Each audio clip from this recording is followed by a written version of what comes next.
She was, by the time she died, the closest thing the 20th century produced to a universally beloved public figure, 101 years old. 200,000 people queuing in the cold outside Westminster Hall to file past her coffin, standing in lines that stretched across Lambeth Bridge and along the South Bank in the specific British way of public mourning that communicates genuine feeling through the willingness to wait in discomfort for hours to perform a 5-second act of acknowledgement. Tributes from every corner of the world organized around the same essential vocabulary: warmth, grace, dignity, the nation's grandmother, the last great Edwardian, a woman who had been through everything the 20th century had produced in terms of difficulty and loss and institutional pressure, and who had come through all of it smiling. The smile, always the smile, settled, serene, entirely untroubled, the expression of a woman at complete peace with herself and her world. The expression that the cameras had been capturing for 8 decades and that the public had absorbed as simply who she was as the natural, unmediated expression of a character so fundamentally warm and so fundamentally at ease that the expression had simply never needed to change regardless of what was happening around it. That is the image. The image is one of the most successful constructions in the history of modern public life, not simply modern royal life, modern public life, full stop. The sustained maintenance of a single coherent public image across 8 decades of scrutiny, through circumstances that should have complicated it multiple times over, through the specific savagery of the British tabloid press at its most aggressive period, through the deaths and the scandals and the financial realities and the family crises that constituted the actual texture of the life behind the image, the maintenance of it through all of that, without a single significant public crack, is an achievement of image management that has no real parallel in the century that produced it. The achievement was not accidental. It was not the natural consequence of a personality so genuinely warm that no complicating reality existed to be managed. It was the product of deliberate, sustained, professionally sophisticated management of the gap between the public image and the private reality management conducted by the palace's institutional machinery, by the specific people whose professional function was the maintenance of the image, and above all by Elizabeth herself, who was the primary architect of her own public presentation, and who understood what she needed the presentation to conceal with the clarity of someone who had been developing that understanding since before she was royal. What the presentation was concealing was the private woman, not a monster. The framing that simply replaces one simple image with an opposite simple image is not what this account is about. Not the performance of warmth over a cold substrate, as if the warmth were entirely invented and the real woman were its opposite in every particular. The warmth was real in its way. She was genuinely capable of warmth, genuinely skilled at producing it in social contexts, genuinely invested in some of her relationships in ways that reflected real feeling rather than performed affection.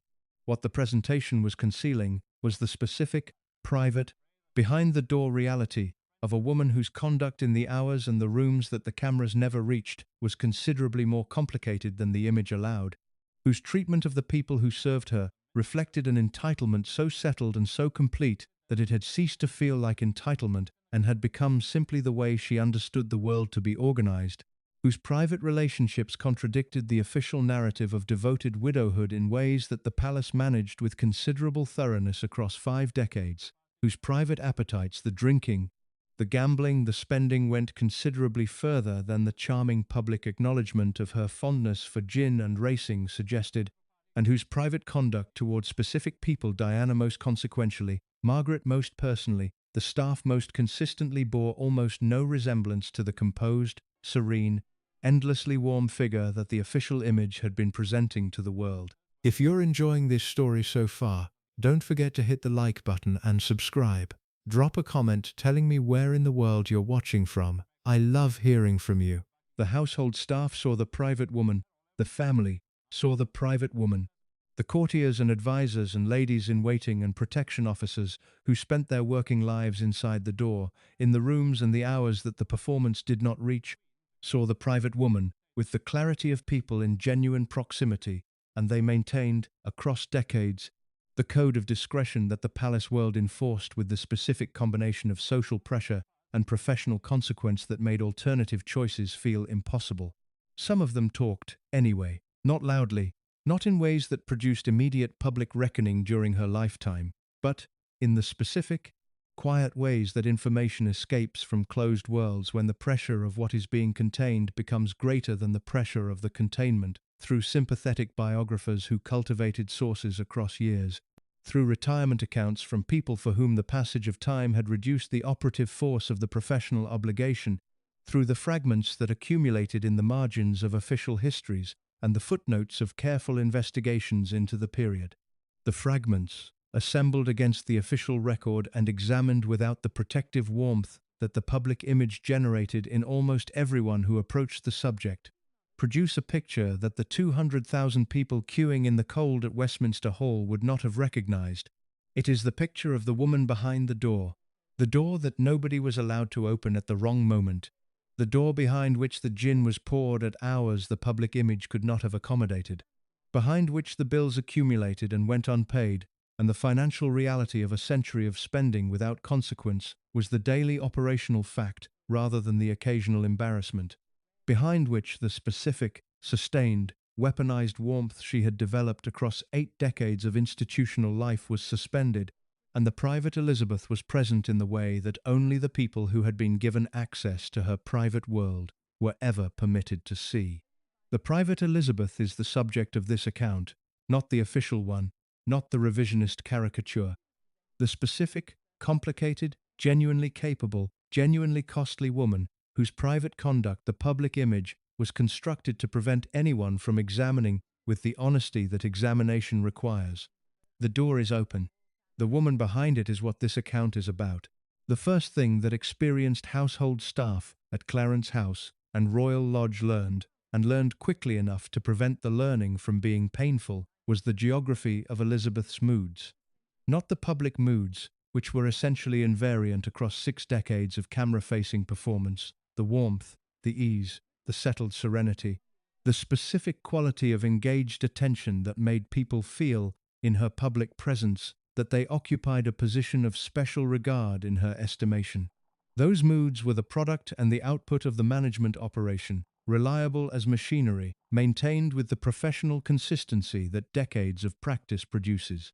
They were not what the staff needed to navigate.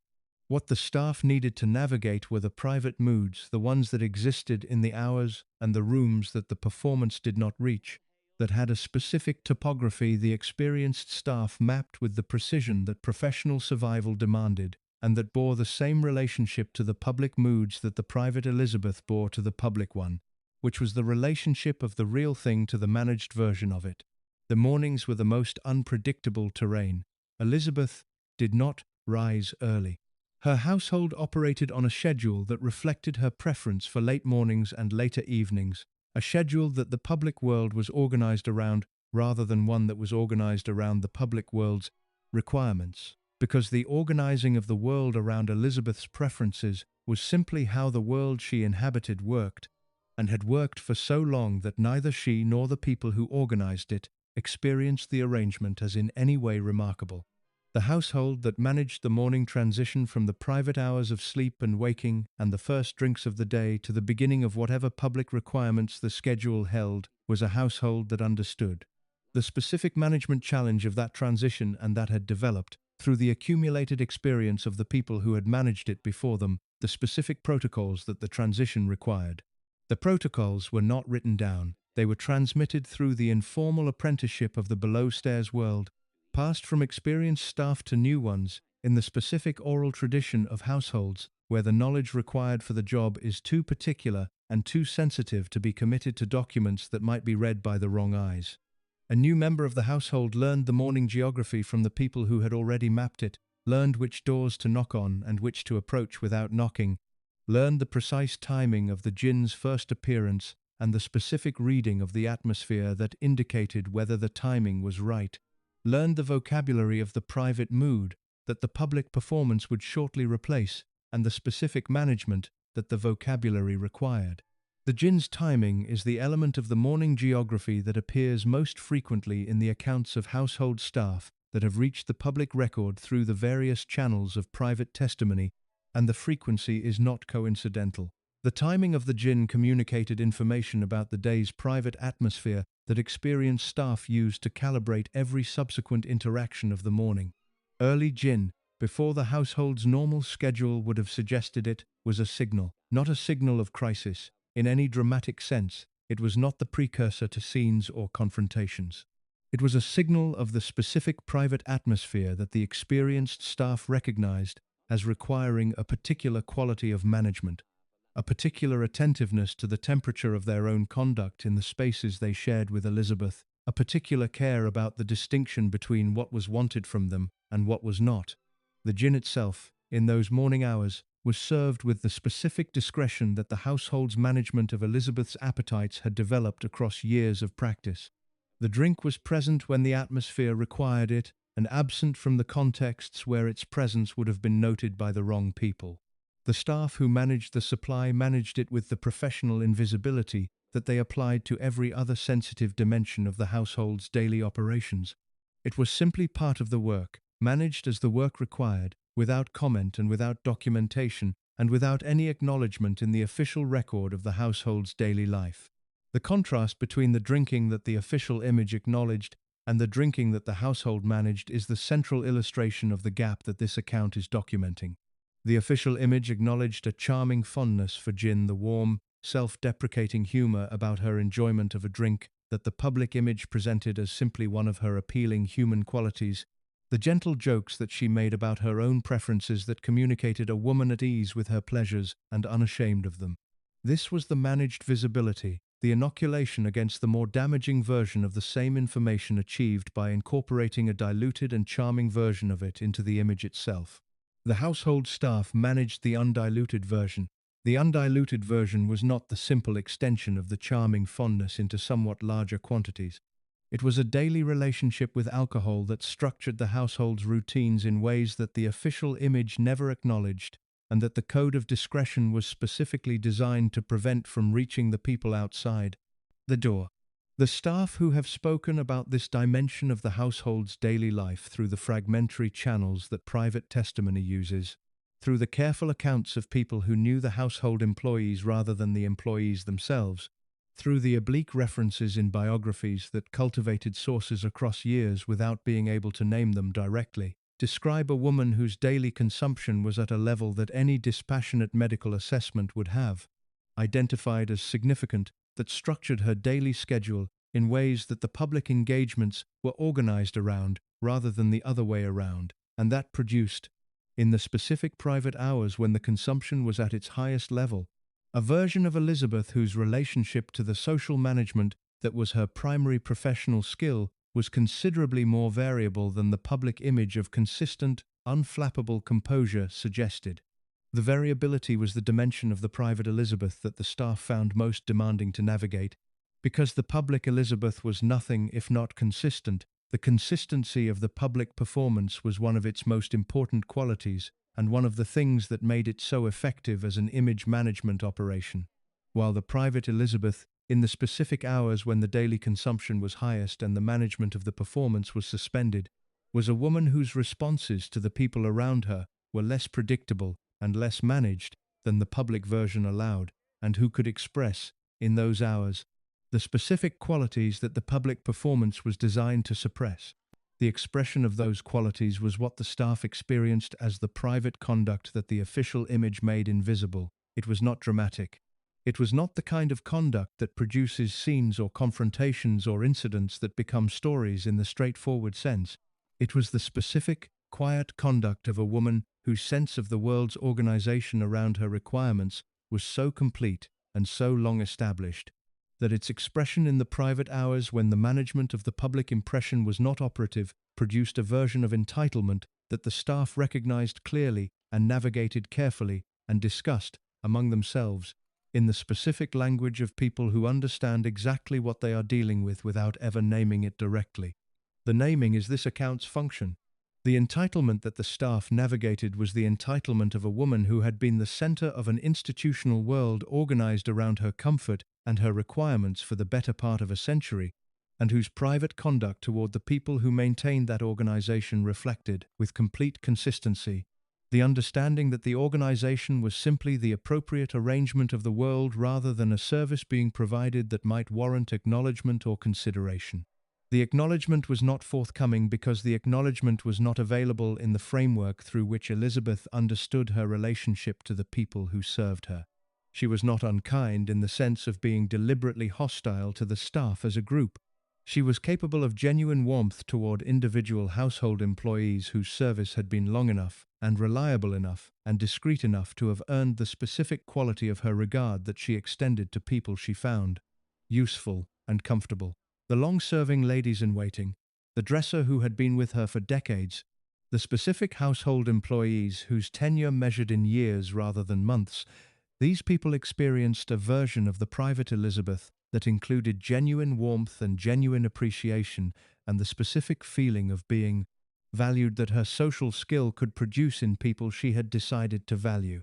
The people who had not earned that status or who occupied the lower tiers of the household's hierarchy experienced a different version, not hostility, absence.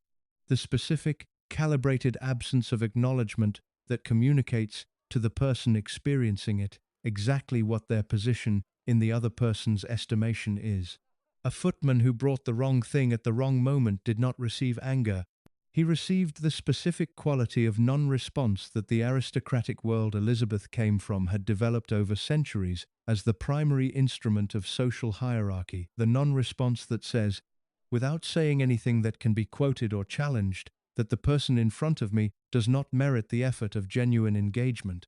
The non-response was a social weapon, and Elizabeth wielded it with the native fluency of someone who had absorbed it as a child in a world where it was the natural expression of the class relationships that organized everything. She did not experience it as a weapon. She did not experience it as anything deliberate. It was simply how she engaged with people at the relevant level of the household's hierarchy, because the engagement was not something she had ever been required to examine, and the examination was not something the world around her had ever provided an incentive to undertake. The dresser accounts are the most intimate testimony available in the body of evidence about the private Elizabeth, because the dresser's function places them in the most private possible proximity to the person they serve. The dresser is present in the morning before the performance begins, helping with the transition from private person to public performance. She is present in the evening when the transition reverses, when the performance is suspended and the private person reassembles in the space the performance has vacated. She sees, more clearly than almost anyone else in the household, the specific nature of the gap between the two versions of the person she serves.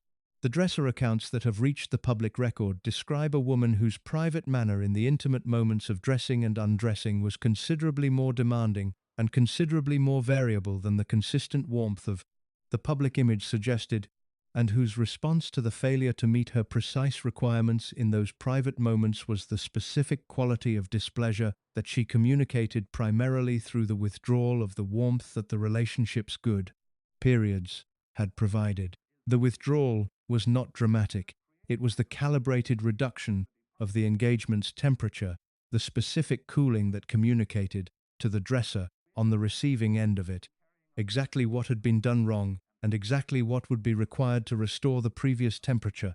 The calibration was precise. The precision was the evidence of the control, the evidence that the private conduct was not the unmanaged overflow of a genuine emotional life, but the specific, practiced expression of someone who understood exactly what she was doing and who deployed the doing with the same skill and the same intentionality that she deployed the public warmth.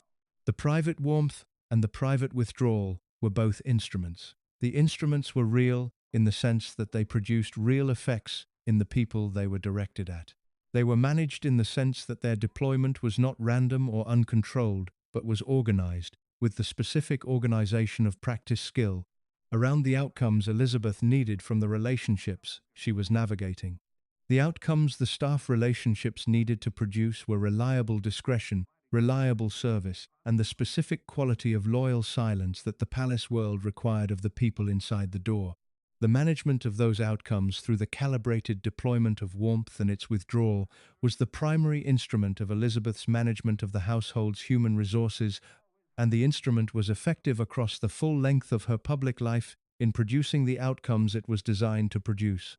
The staff maintained the discretion, the service was reliable, the silence was loyal.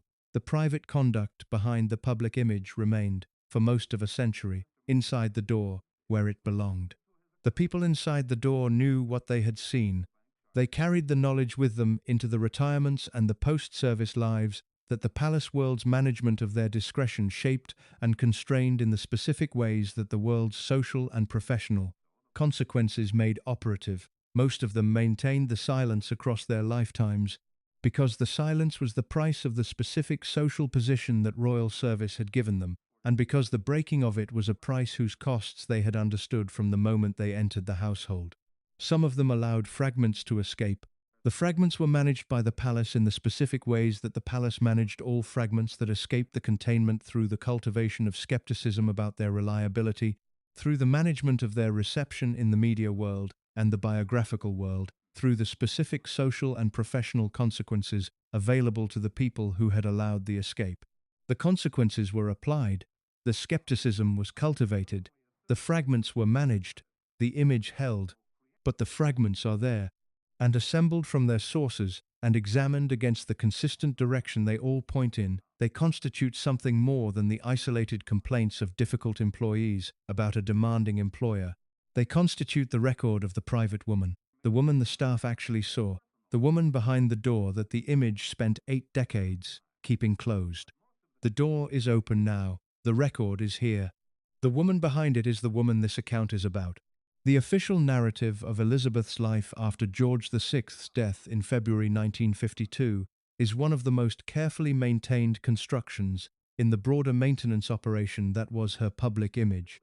The narrative is the narrative of devoted widowhood, a woman who had lost at the age of 51 the husband she had supported through the most demanding period of any 20th century monarch's reign, who had watched him decline under the specific weight of the kingship that the abdication had placed on him, who had been present through his final years as the person around whom his daily emotional life had been organized, and who had organized the subsequent 50 years of her own life around the twin purposes of preserving his memory and continuing the institutional work that his death had left incomplete.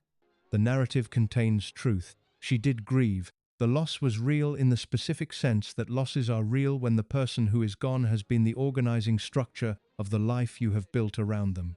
George VI had been, whatever the complexities of their private life together, the person whose presence had given the official structure of her role, its domestic context, the king to whose support her position as queen consort had been explicitly oriented, the man whose specific vulnerabilities had given her specific purpose, in the way that the vulnerabilities of the people we love sometimes give us purposes that we would not otherwise have found.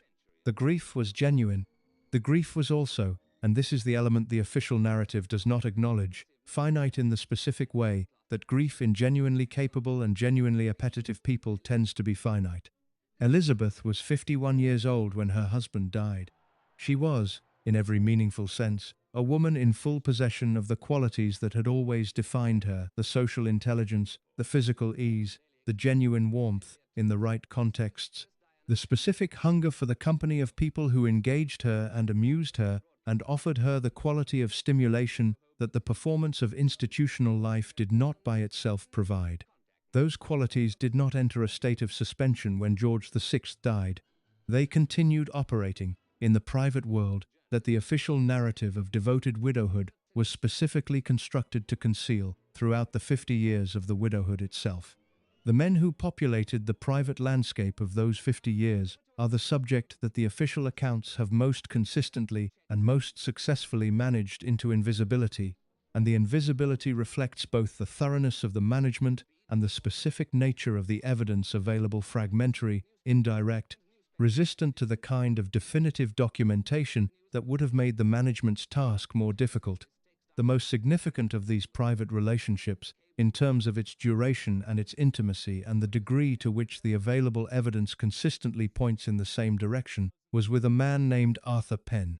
Penn served in Elizabeth's household in various capacities across the decades that followed the war, formerly as a trusted member of the household's inner circle, whose function was described in terms of the administrative and advisory roles that the household required, and practically as something considerably more personal than the official description acknowledged. Penn came from the same aristocratic world that Elizabeth had been formed in. He was a man of charm and social intelligence, of the specific kind that the world they shared recognized and valued, and he moved through Elizabeth's social world with the ease and the familiarity of someone whose presence in it was both long-standing and genuine, rather than merely professional. He attended the private gatherings. He was present at the occasions that the official household calendar did not record. He occupied, in the accounts of people who observed both of them across the relevant period, a position in Elizabeth's private life that the official categories of household member and social acquaintance did not adequately describe. The people who have described that position in the fragmentary, carefully qualified ways that the palace world's code of discretion and the legal risks of more direct statement have always imposed on the people making the descriptions describe a relationship of a warmth and a specificity, and a sustained intimacy that went beyond the professional and the socially friendly in ways that were visible to the people inside the relevant world, even when they were invisible to the people outside it. The visibility inside the world was managed through the specific mechanism that the palace world applied to everything it needed to contain, without suppressing entirely the collective maintenance of the knowledge as known but unspoken, as present in the shared understanding of the people who inhabited the world, without being present in any form that could be exported from it without violating the code that the world enforced. The people who knew. The people who knew understood that the knowing was not for export. The code held the knowing in place with the same effectiveness that it held every other inconvenient private reality in place. Penn died in 1973. His death removed from Elizabeth's immediate private world the specific relationship that had been its primary emotional anchor for the preceding 2 decades, and the specific quality of the private landscape in the years that followed his death reflects, in the accounts of people close to Elizabeth across that period, the specific adjustment that the loss of a long-term, intimate relationship requires. She continued.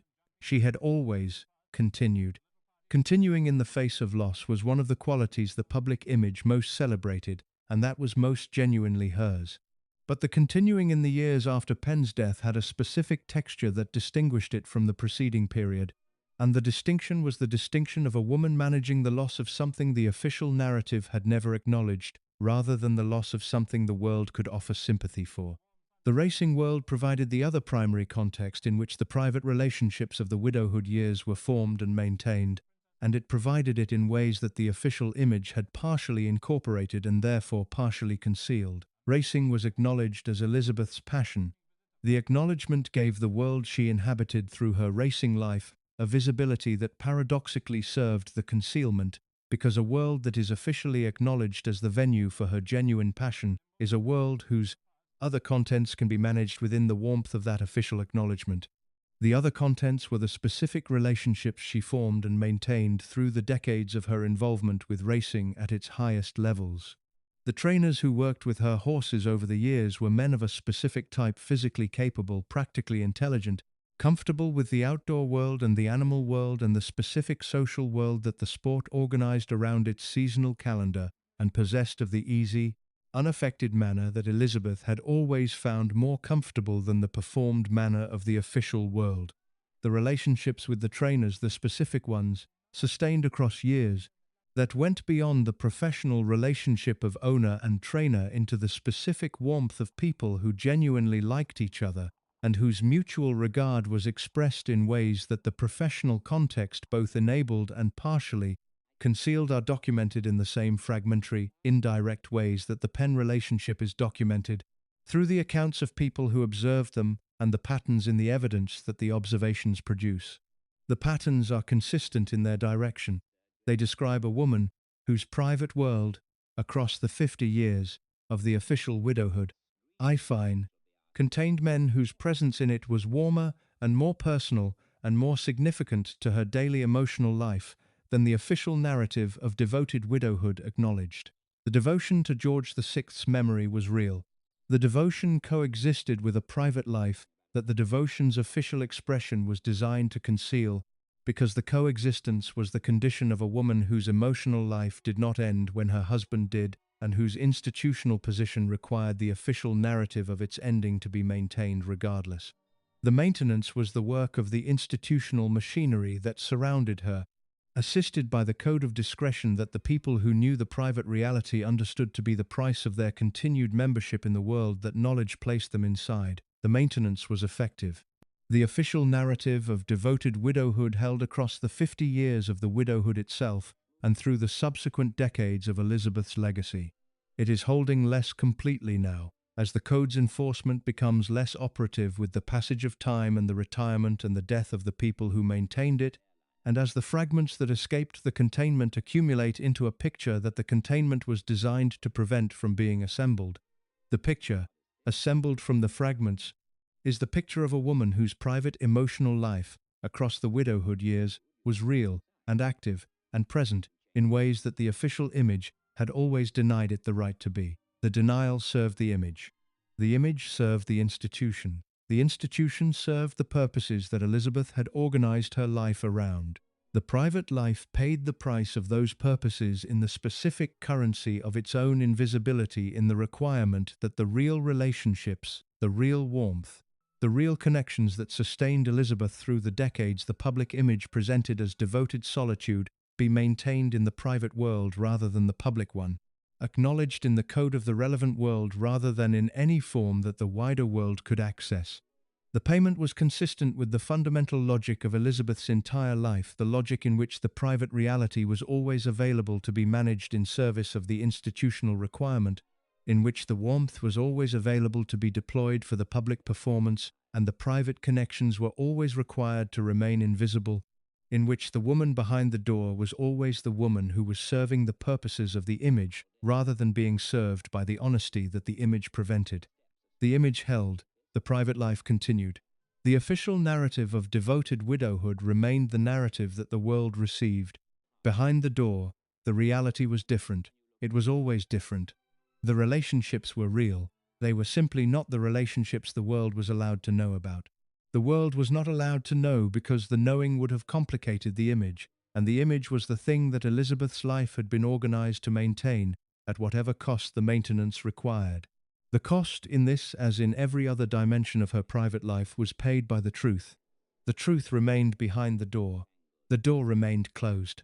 Spite is a specific emotion, and it requires precise definition before it can be accurately attributed, because the word is sometimes used loosely to mean simply bad temper or occasional unkindness, and those are not what is being described here. Spite, in the precise sense, is the deliberate infliction of disadvantage on someone who has earned your hostility, conducted through mechanisms that give you deniability, and that leave the recipient with no clean way to identify or respond to what is being done to them. It is the weaponization of social or institutional power against a specific target, executed with the patience and the indirection that effective spite always requires, producing consequences that the target experiences clearly, while the person producing them maintains the appearance of not being their author. Elizabeth was spiteful in this precise sense, not continuously, not toward everyone, not in ways that replaced the genuine warmth that coexisted with the spite in her emotional life, but toward specific people who had earned her hostility through whatever combination of threat and failure and personal quality had placed them on the wrong side of the settled judgments she formed. She was capable of a sustained, precise, damaging spite that the warmth of the public image made completely invisible to everyone who was not inside the door when it was being expressed. The private expressions of the spite are the clearest evidence of the private Elizabeth, because they are the expressions most completely at odds with the public image, and therefore the expressions whose documentation most clearly reveals the gap between the two versions of the same woman. The public Elizabeth was warm. The privately spiteful Elizabeth was the same woman in the hours and the rooms where the performance was suspended, expressing toward the people she had judged the feelings that the performance covered. The feelings toward Wallis Simpson were the most sustained and the most intense of the private expressions that have reached the public record. Not because the Wallis campaign itself is the most revealing, the campaign has been documented elsewhere in considerable detail, but because the private texture of the Elizabeth's feeling about Wallis reveals the emotional substrate beneath the strategic operation in ways that the campaign account, focused on mechanisms and outcomes, does not fully capture. People who attended Elizabeth's private gatherings across the full span of the relevant period, the decades between the abdication in 1936 and Wallis's death in 1986, have described, in the fragmentary accounts that the code of discretion allowed to escape, a woman whose private references to Wallis were not the measured, institutional assessments of a person managing a constitutional problem, but the specific language and the specific manner of a woman expressing genuine, long-maintained, deeply felt contempt. The contempt had a specific texture that the people who observed it consistently described in similar terms. It was not angry contempt, the hot, reactive kind that produces raised voices and dramatic expressions of feeling. It was the cold kind, the kind that has been maintained at a consistent temperature for so long that the maintenance no longer requires effort and has become simply the natural register in which the subject is discussed. Cold contempt of that specific consistency is more revealing than angry contempt, because anger is a response to something that still has the power to disturb, while the cold kind is the expression of a settled judgment that has been confirmed so many times and maintained for so long that the subject has ceased to have the power to disturb anything except the specific aesthetic register in which the contempt is expressed. Elizabeth's contempt for Wallis had that specific quality. The mimicry of Wallis's American accent that people who were present at private gatherings have described, the precise, accurate, withering reproduction of the accent that communicated everything about the private assessment that the public composure was designed to prevent from being expressed, was the expression of contempt that had been maintained at consistent temperature for decades, and that found, in the specific social context of the trusted private gathering, the release that the public performance denied it. The mimicry is a detail that the official accounts of Elizabeth's character consistently decline to engage with, because it is a detail that is very difficult to reconcile with the image of warm, gracious, above-it-all royalty, and that very directly reveals the specific, private quality of the feeling that the image was covering. A woman who mocks another woman's accent in private for the amusement of her dinner companions across decades of sustained repetition is not a woman whose private feelings about the person she is mocking are the feelings of dignified institutional management. She is a woman who finds, in the private expression of contempt, a satisfaction that the public composure has to suppress and that the private gathering provides the specific context for releasing. The satisfaction in the releasing is the most disturbing element of the mimicry detail because it reveals a dimension of Elizabeth's private emotional life that goes beyond the strategic assessment of a woman managing an institutional problem. It reveals enjoyment of the expression of contempt, the specific, private pleasure of a woman who has had to maintain, in every public context, the specific dignity that her position required, and who finds, in the private release of the contempt that the dignity covers, a pleasure that is real and sustained and constitutes a meaningful part of her private emotional life. The pleasure in contempt's expression is not a warm quality. It is not the quality that the public image described or that the 200,000 people in the queue at Westminster Hall were mourning. It is the quality of a woman whose private emotional life contained dimensions that the public image was specifically designed to make invisible, and that the private testimony of the people who were inside the door when those dimensions were expressed has preserved in the fragmentary, careful, always qualified form that the code of the relevant world imposed on the preservation. The spite toward Diana was differently expressed from the spite toward Wallis because Diana occupied a different position in Elizabeth's world, and the mechanisms available for the expression of the spite were therefore different. The Wallis spite was expressed primarily through the long-term management of the institutional machinery that determined Wallis's official status and official reception. The Diana spite was expressed primarily through the withdrawal of the specific thing that Diana most needed from the most powerful woman in her world, which was acknowledgement of her suffering, acknowledgement of her experience, acknowledgement of the reality of what she was going through in the specific conditions of her marriage and her institutional life. The withdrawal of acknowledgement is a specific form of spite when it is deployed deliberately towards someone who needs the acknowledgement, and when the person deploying the withdrawal is in a position where providing it would be the natural expression of the warmth that they are simultaneously performing for everyone else in the same context. When Elizabeth was warm to other people in the same rooms where she was withholding warmth from Diana, the withholding was not a failure of warmth. It was the specific, targeted, deliberate deployment of warmth's absence toward the one person in the room from whom it was being withheld. Diana experienced this. She articulated it with the specific clarity of someone who has been paying very close attention to the texture of the treatment they are receiving, because the texture was the primary evidence of their situation, and the situation required close reading to be understood. She told the people she trusted, the people whose accounts subsequently became part of the record, about the specific quality of the Elizabeth interaction, the specific experience of the warmth that surrounded her in those encounters, and the specific chill that was directed at her specifically, and the specific confusion that the combination produced in a person who was already uncertain about her own perceptions. The confusion was part of the spite's effectiveness.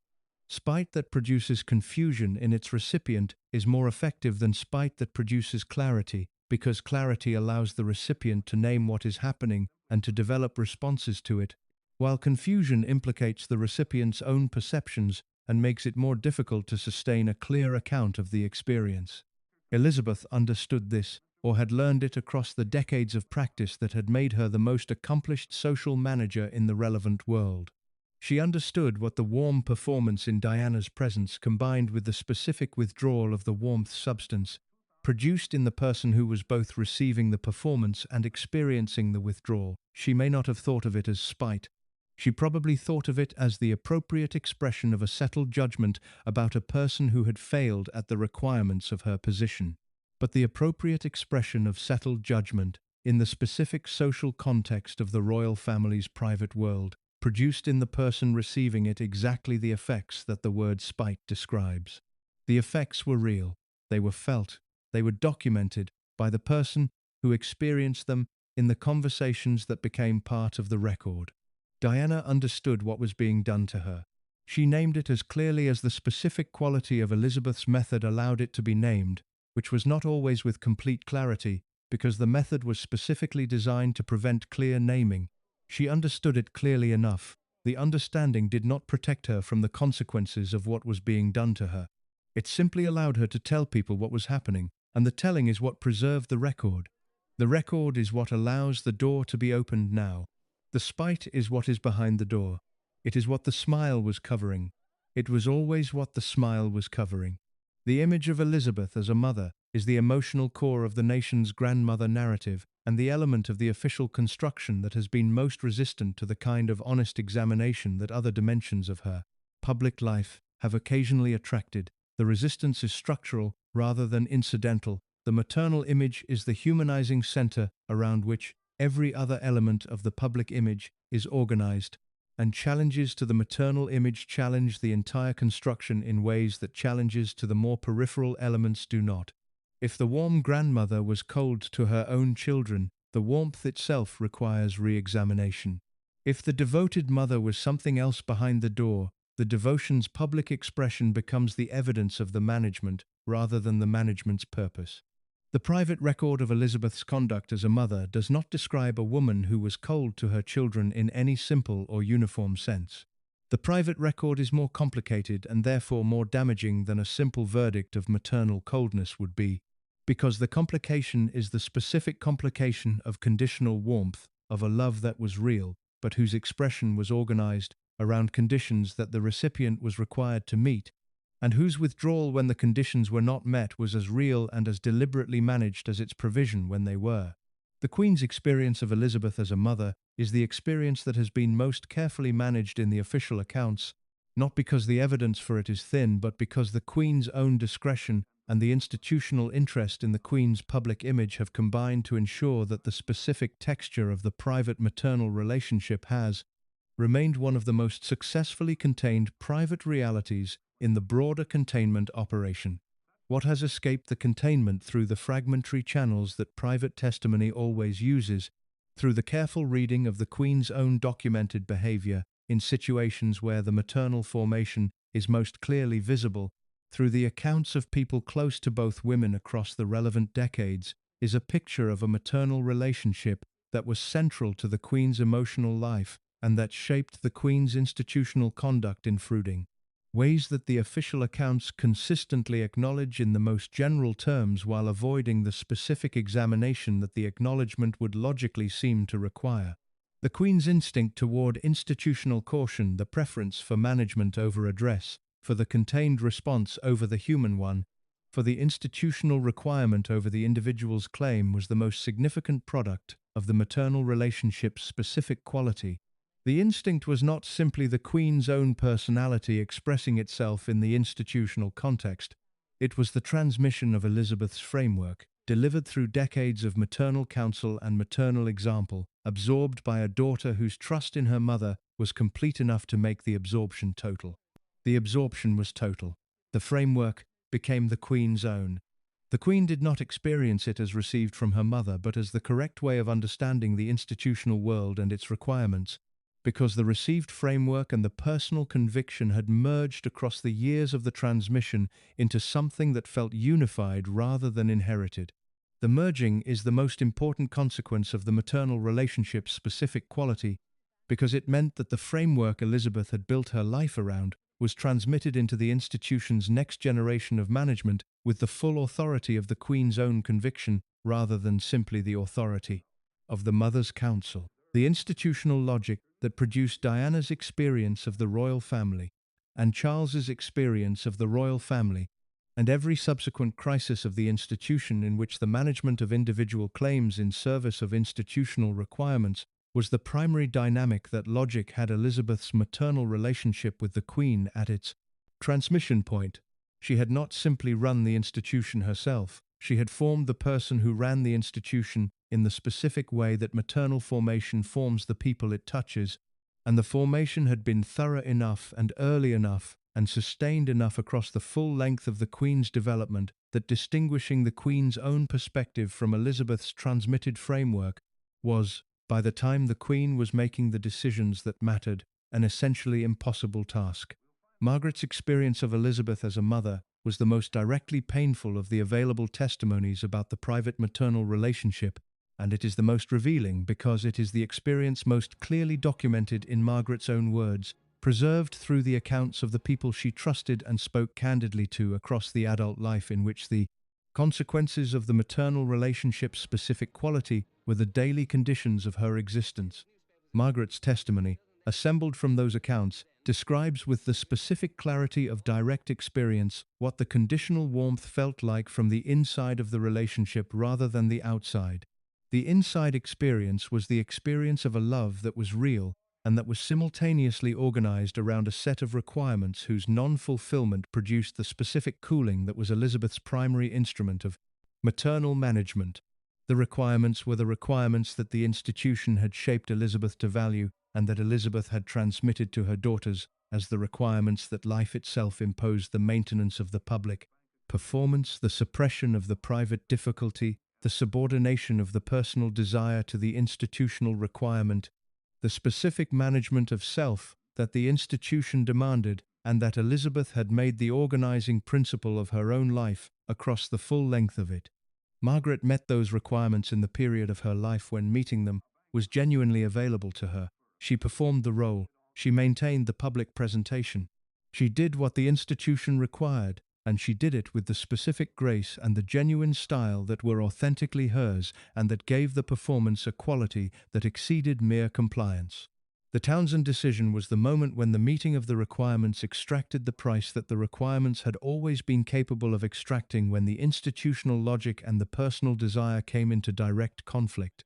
And the institution's requirements won, as they were always going to win in Elizabeth's framework, and the winning cost Margaret the thing she most wanted.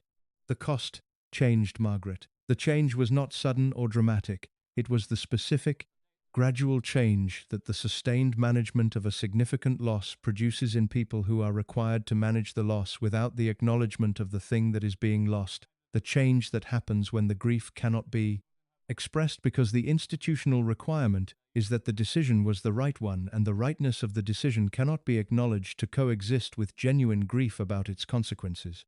Elizabeth was the person most responsible for the conditions that made the acknowledgement unavailable. She had managed the Townsend situation in ways that placed the decision with Margaret while removing the institutional support that might have made a different decision possible. She had maintained, across the period of the decision and in all the years that followed it, the institutional position that the decision had been the correct one, the position that the institution's requirements had been appropriately met, and that Margaret had done the right thing by meeting them. The maintenance of that position was the maintenance of the framework. It was also the maintenance of the condition that made genuine maternal acknowledgement of the cost impossible, because acknowledging the cost would have required acknowledging that the requirements were not simply the correct requirements but choices, institutional choices that had been enforced at Margaret's expense and that had extracted a price from Margaret that the enforcement had never acknowledged as a price. Margaret understood this. Her private conversations with the people she trusted were conversations about exactly this understanding about the specific experience of a mother who loved her, but whose love was organized around a framework that had used her, whose use had been conducted through the mechanisms of that love in ways that made the using and the loving indistinguishable from the outside, while being entirely distinguishable from the inside. The inside experience was Margaret's experience. It was the experience of a woman who had been loved conditionally by the most important person in her world, and who had paid the price of the conditions without receiving, across 5 decades of paying that price, the specific acknowledgement from the person who had set the conditions that the price had been too high to ask. The acknowledgement never came. Margaret died without it. Elizabeth died 6 weeks later, having never given it. Whether the 6 weeks between the deaths were weeks in which the giving of it was available to Elizabeth, whether the framework that had made it impossible across the preceding decades had softened in the proximity of her daughter's death and her own is not something the record addresses. The record ends, as it always ends, when Elizabeth is the subject, at the door. Inside the door, in those final 6 weeks, was whatever the private Elizabeth was, in the presence of what the maternal relationship had cost, and the proximity of her own death. The record does not say. The record says what happened. It does not say what was felt about what happened. What happened was a maternal relationship of 50 years in which the love was real, and the framework organized the love in ways that made its expression conditional, and its conditions costly, and its costs unacknowledged across the full span of the adult relationship between mother and daughter. The costs were Margaret's, the conditions were Elizabeth's, the love was real. The 3 things were simultaneously true. The simultaneity is the most honest account of the private maternal reality that the available evidence supports. It is less comfortable than the official image. It is considerably more accurate. The management of Elizabeth's private appetites was one of the most sustained and most successfully executed operations of the broader image management that surrounded her across 8 decades of public life. And its success is measurable in the simplest possible way. The image of gracious, serene, above-it-all royalty that the public received was an image that coexisted, behind the door, with appetites that were considerably less gracious and considerably less serene than the image suggested. And the coexistence was maintained without the public version ever being seriously complicated by the private reality across the full length of a very long public life. The jinn is the appetite that the management incorporated rather than suppressed, because the incorporation was the more effective management strategy. A charm about one's fondness for jinn, delivered with the self-deprecating warmth that Elizabeth deployed in every public context where self-deprecation served the image, is a more effective protection against damaging coverage of actual drinking than the straightforward suppression of the information, because the incorporated version provides a framework through which any subsequent information about the drinking is received as simply the charming version that has already been acknowledged, rather than as a revelation that complicates. The established image. The incorporation worked. The charming jinn stories became part of the image. The image absorbed them and was warmed by them, and the public received the charming version and was delighted by it, and the charming version functioned as it was designed to function, as the inoculation against the more complicated version that the private reality would have required if the private reality had been allowed into the public conversation. The more complicated version was the version the household staff managed. It was the version whose specific dimensions have been documented in the fragmentary testimony that the code of discretion allowed to escape the containment. The dimensions that the testimony describes are dimensions that the charming public version does not capture and was not designed to capture. The daily consumption pattern that the household managed was organized around the jinn in ways that structured the household's daily operations from the morning through to the evening. The first drink of the day arrived at a time that the household's experienced staff understood and organized around, because the timing was a consistent enough feature of the private daily schedule that the experienced staff could predict it with the accuracy of people who have been navigating the same geography long enough to have mapped it precisely. The timing was earlier than the image of a woman who enjoyed a drink at appropriate social moments would have suggested.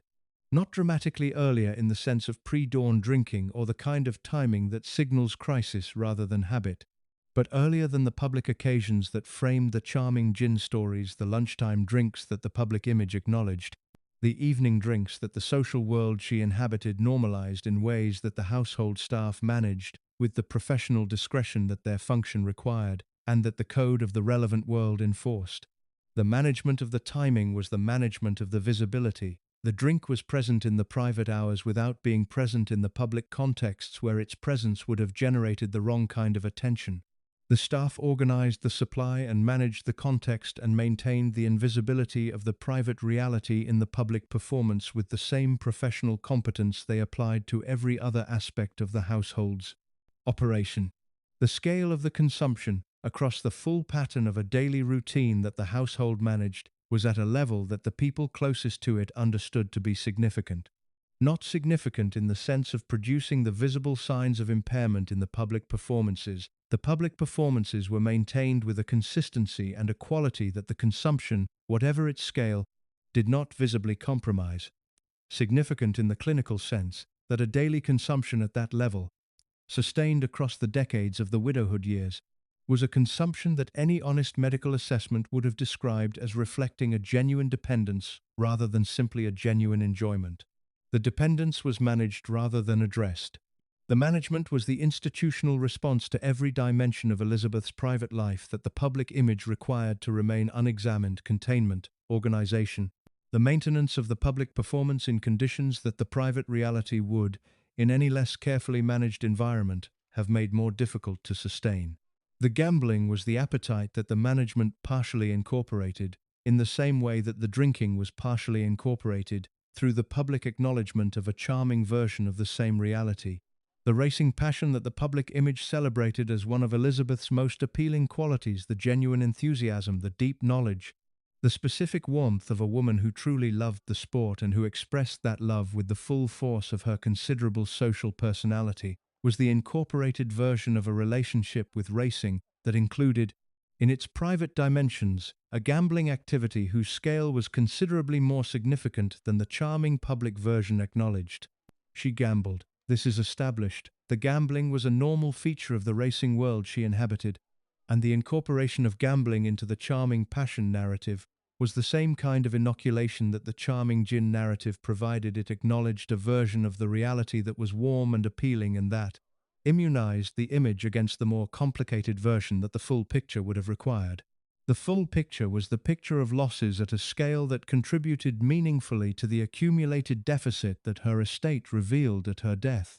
The scale of the gambling losses has not been precisely documented in the public record, because the financial records that would establish the precise scale remain within the institutional privacy that the palace's management of sensitive information about its members maintains.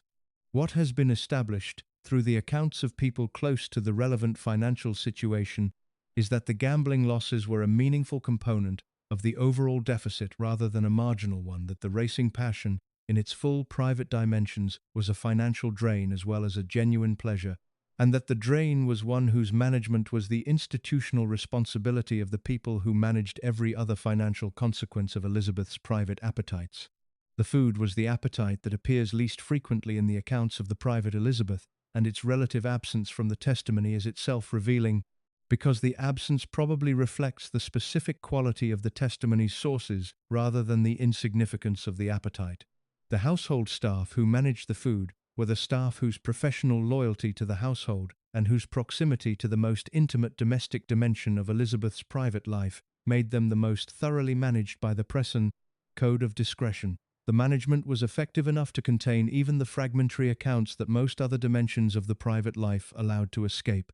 What can be established from the public record, through the operational evidence of the kitchens that served Elizabeth's households, rather than through direct testimony about the food itself, is that the culinary standards maintained at Clarence House and Royal Lodge were standards of genuine quality that required genuine expenditure, and that the maintenance of those standards was a consistent feature of a household whose financial situation did not consistently support the consistency.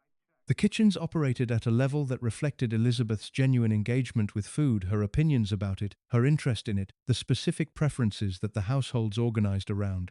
The level of operation contributed to the household's overall expenditure in ways that were absorbed by the same financial mechanisms that absorbed every other expenditure that the income did not straightforwardly cover.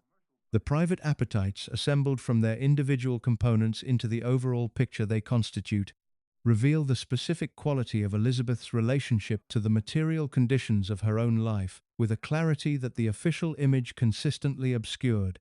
The relationship was the relationship of a woman whose formation and whose position had combined to produce a complete disconnection between desire and consequence, between wanting things and having to account for the cost of getting back them.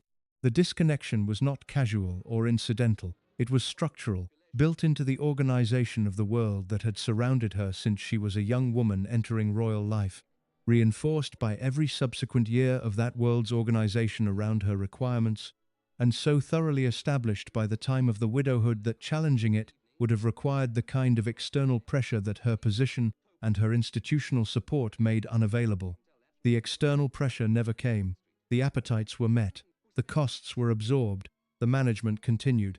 Behind the door, the gin was poured and the bets were placed and the food was prepared at the required level and the bills accumulated and the overdraft grew and the institutional machinery organized itself around the absorption of the cost in the same way that it organized itself around the absorption of every other cost that the private woman generated and the public image required to remain invisible. The invisibility held, the image held, the appetites continued. They continued until she died. And when she died, the institution absorbed the final consequences through the estate management that resolved the accumulated deficit, and the public received the gracious image of a centenarian's peaceful death, and the private appetites and their costs remained behind the door with everything else that the image had always been covering. The question of Elizabeth's private attitudes toward race, empire, and the non-white members of the Commonwealth that the institution she spent her life sustaining was supposed to represent is among the most carefully managed subjects in the broader management operation, and the care of the management reflects both the specific sensitivity of the subject in the contemporary period and the specific nature of the evidence present enough to require active management, fragmentary enough to make the management achievable through the standard tools of the code of discretion and the cultivation of skepticism about the reliability of the sources that carry it. She was born in 1900 into the world of the Edwardian British aristocracy, and the Edwardian British aristocracy's relationship to questions of race and empire was not the relationship of people who occupied the margins of those questions or who held extreme positions within the spectrum of available views. It was the relationship of people who occupied the confident center of a world organized around the certainty of British imperial supremacy, who understood that certainty as simply the natural order rather than as a political position that could be examined and contested, and who had the specific quality of conviction about race and empire that comes from inhabiting a position of power so thorough and so long established that the power feels like the natural arrangement of things rather than a historical condition that is contingent and reversible. The formation that world produced was real and its effects were lasting. This is not a controversial observation about the formation of people who grew up in that world, it is simply accurate. The specific assumptions about race and civilization and the hierarchy of peoples that constituted the common sense of the Edwardian British upper class were not the extreme end of a spectrum of views, they were the mainstream. They were absorbed by the children of that world in the same way that all mainstream assumptions are absorbed not through deliberate teaching or formal instruction, but through the ambient texture of the world in which the formation happens, through the language that people use and the assumptions that the language embeds and the specific ways that the world is organized around those assumptions in ways that make them feel like the way things simply are. Elizabeth grew up in that world. She absorbed those assumptions. The specific quality of what she absorbed was not the quality of someone who would have described herself as holding strong views about race. She almost certainly would not have, and the people who knew her would not have described her that way. The absorption was subtler than strong views. It was the ambient certainty of a class and a generation that had never been required to examine the assumptions embedded in its normal functioning, because the world it inhabited had organized itself around those assumptions rather than providing any serious challenge to them. The world changed around those assumptions across the full length of Elizabeth's public life. The decolonization of the empire, the emergence of the multicultural Britain that replaced the imperial one, the specific political and social changes of the post-war decades that transformed the public vocabulary available for discussing race, and the specific moral weight that the public discourse attached to the assumptions that her formation had produced. All of this changed the world, while the formation that had produced the assumptions remained what it had been. The gap between the changed public world and the unchanged private formation was the gap in which the specific attitudes that the palace managed into invisibility were located, and the gap was real, and it was visible to the people who were inside the door when it was being expressed. The expression took the specific form that the unconscious assumptions of a class and a generation take when they encounter, in private social contexts where the public performance is suspended, the specific people and the specific situations that the assumptions apply to. Not the dramatic expression of explicit racist belief. Elizabeth was not a woman who used the specific language of explicit racism in any documented way, and the attribution of such language to her would go beyond what the available evidence supports. The expression was the subtler kind, the specific quality of the private social interaction with non-white people and non-white Commonwealth representatives that differed in its texture from the interaction with white European counterparts in ways that the people present registered and that the people present have, in various fragmentary ways, documented. The documentation is the most carefully managed of all the fragmentary testimony about the private Elizabeth, because it is the testimony whose management serves the most acute contemporary institutional interest, an institution that is currently navigating questions about its own historical relationship with race and empire, that is making public commitments about diversity and inclusion and the acknowledgement of historical wrongs, has very specific reasons to ensure that the private attitudes of its most beloved 20th century member remain buried in the specific way that they have been managed to remain buried. The management is visible in the specific gaps in the public record in the absence of the kind of detailed private testimony about this dimension of Elizabeth's conduct that is present for other dimensions, in the specific way that the accounts that do exist are framed with more caution and more qualification than accounts of other private dimensions, in the particular care that the palace's management has applied to the sources and channels through which this specific information might escape. The management has been more effective here than in any other dimension of the private life.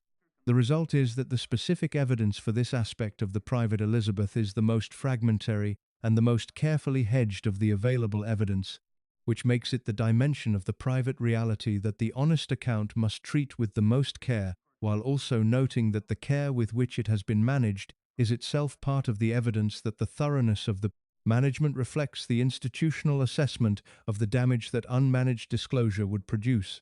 What the available evidence supports, assembled carefully and stated with the honesty that the evidence's limitations require, is this: Elizabeth's private attitudes toward race and toward the non-white members of the Commonwealth that the institution she sustained was supposed to represent were attitudes shaped by the formation of her world and her class, her generation, that expressed themselves in the private social interactions documented by the people who were present in them, and that reflected assumptions about race and hierarchy that the public image of the institution's benign Commonwealth leadership was specifically designed to prevent from being publicly associated with the institution's most beloved figure.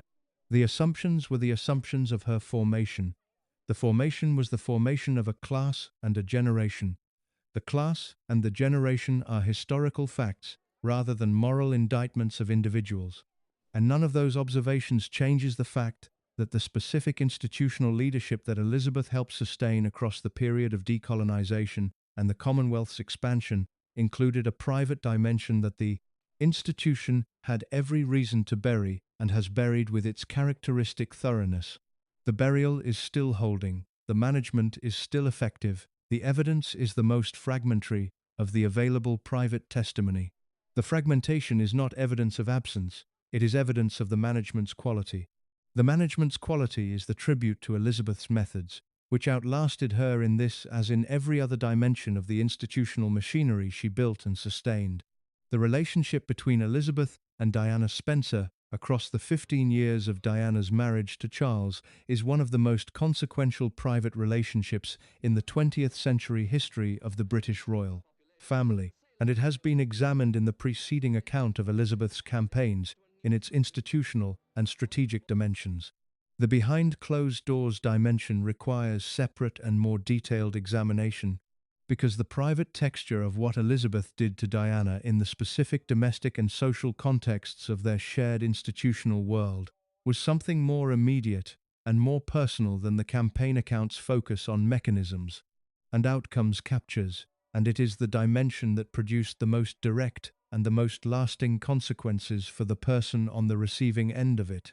Diana arrived in the royal family as a 19-year-old woman whose formation had given her qualities that were genuinely remarkable and genuinely unsuited to the specific institutional environment she was entering. The emotional transparency was remarkable, the capacity for genuine human connection that was immediate and unfiltered and that communicated itself through the body and the face and the eyes in ways that the cameras captured and the public responded to with an intensity that no managed performance could have produced. The warmth was remarkable. The vulnerability was remarkable. The specific combination of fragility and genuine strength that her public presence communicated was remarkable in ways that made her, within months of her public debut, the most watched and the most cared about figure in the royal family's history. These qualities were also precisely the qualities that the institution Elizabeth had built and sustained across the previous 60 years was least equipped to accommodate and least interested in accommodating. The institution required management of the emotional self, the specific suppression of the private inner life in service of the public performance that Elizabeth had made the organizing principle of her own existence. Diana's inner life was not manageable in the way the institution required. It expressed itself on her surface with an immediacy that the institution's management machinery was not designed to handle, and that the people within that machinery, Elizabeth most centrally, among the people with both the power and the private access to shape Diana's experience, found, in their different ways, uncomfortable. Elizabeth's discomfort with Diana was not the discomfort of simple incomprehension. It was the specific discomfort of a woman of 60 who had resolved the tension between self and institution so completely and so early that the tension itself had ceased to be visible to her. Encountering a woman of 19 for whom the tension was not only visible but agonizing, and finding that the agony was evidence of inadequacy rather than of the specific cruelty of the requirements that were producing it. The findings shaped the private conduct. The private conduct shaped Diana's daily experience of the institution across the 15 years of the marriage. The daily experience was the texture of a life in which the most powerful woman in the family's private world had assessed her as inadequate and was conducting herself in the private interactions that constituted the majority of their contact, in the specific ways that settled assessments of inadequacy produce in the people who hold them. The specific private interactions that the record most clearly documents are the interactions around Diana's mental health difficulties, which began in the early years of the marriage and which were visible to the people close to the family in ways that required the institutional machinery to make decisions about how to respond. The decisions that the institutional machinery made were the decisions of a world organized around the management of the public performance rather than the welfare of the person performing it, and the primary influence on those decisions was the person whose assessment of what the institution required was the most authoritative in the relevant world. Elizabeth's assessment of Diana's mental health difficulties was not the assessment of a woman who found the difficulties incomprehensible or impossible to acknowledge. She acknowledged them. What she assessed them as was evidence of the specific inadequacy she had already identified, the failure to manage the institutional requirements in the way the requirements demanded. The expression of private difficulty through the surface of the public performance in ways that the institution could not accommodate, and that reflected on the person producing them rather than on the requirements producing them. The assessment was communicated to the people who managed the institutional response to Diana's situation through the channels Elizabeth used for all significant communications, through the cultivation of the Queen's instincts, through the management of the household's assessment of the situation, through the specific social signals of the world she ran that communicated to the people whose professional function was to respond to them what the appropriate institutional response to Diana's difficulties was. The appropriate institutional response, in Elizabeth's framework, was management. not support, not acknowledgement, not the specific human response that Diana's situation required, and that the most powerful woman in her world was in the most direct position to provide: management.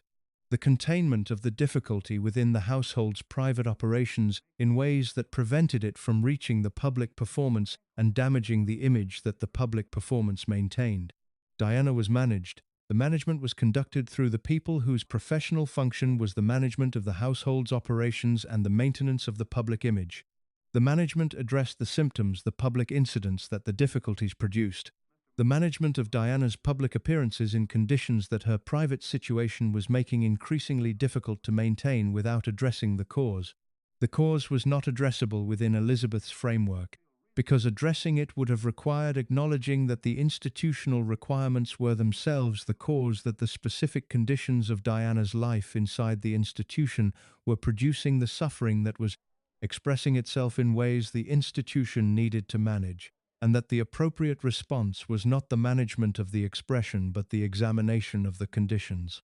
The examination was not available. The conditions were not examined. Diana's suffering continued and was managed, and continued and was managed for 15 years, and the management was conducted within the framework that Elizabeth's 6 decades of institutional authority had made the framework of everyone in the relevant world. The specific moments in that 15-year period when Elizabeth's behind-closed-doors conduct was most clearly the conduct of someone who understood what was happening to Diana and chose the institutional response over the human one are the moments that the record most clearly documents through Diana's own accounts of them. The Christmas gatherings at Sandringham were the occasions that Diana described most specifically in the conversations that became part of the record. The gatherings were the occasions that most concentrated the specific quality of the behind-closed-doors Elizabeth, because they were the occasions that brought the full family into the private domestic context, and that maintained, within that domestic context, the specific social management that the public contexts required in a more intensified and more sustained form. Diana's accounts of the Sandringham gatherings describe an atmosphere organized around the specific conventions of the family's private social world, the schedules, the activities, the specific hierarchy of the gathering that placed Elizabeth at its center, and that organized everyone else around that center in the ways the social world of the family had always been organized. The organization was warm on its surface, as the family's social world was always warm on its surface, and the surface warmth was the surface warmth of the public Elizabeth projected into the private domestic context, rather than suspended in it. If you're hooked on this story, make sure to subscribe and turn on notifications so you never miss an upload. Your support means everything and helps me bring you more emotional stories like this one. Diana's experience of the Sandringham gatherings was the experience of being in the warmth that surrounded everyone, and being simultaneously outside the warmth in the specific way that the settled assessment of her inadequacy produced. The warmth was present, it was not directed at her in the way it was directed at the people who met the requirements she had been assessed as failing to meet. The experience of the warmth's presence alongside the warmth's absence, of being in the room where the warmth was and not being in the warmth, was the specific experience that Diana described with the clarity of someone who had been paying very close attention to the texture of something that was causing them significant harm. The harm was real. The texture was the texture of Elizabeth's behind closed doors conduct toward a woman she had assessed as inadequate and was managing rather than supporting. The managing rather than supporting was the specific private conduct that the public image of warm, gracious, grandmotherly care was designed to prevent from being seen. It was seen by Diana, by the people Diana told, by the people those people told, by the biographer whose conversations with Diana became part of the record that the palace managed and could not entirely suppress. The record is here. The door is open. What Elizabeth did to Diana behind closed doors is what this record describes. It was not the conduct of the nation's grandmother. It was the conduct of a woman whose framework had long since resolved the tension between the human and the institutional in favor of the institutional, and who applied the resolution to every situation the framework encountered, including the situation of a young woman who needed the human response and received the institutional one, and who paid for the receiving across the full 15 years of her marriage and beyond. The figure that appears in the most reliable accounts of Elizabeth's financial situation at the time of her death is approximately £4 million. That is the estimated size of the overdraft she had accumulated at Coutts, the private bank that has served the British royal family for generations and whose discretion about the financial affairs of its most significant clients is as much a part of its institutional identity as its address on the Strand. £4 million, an overdraft, at 101 years old.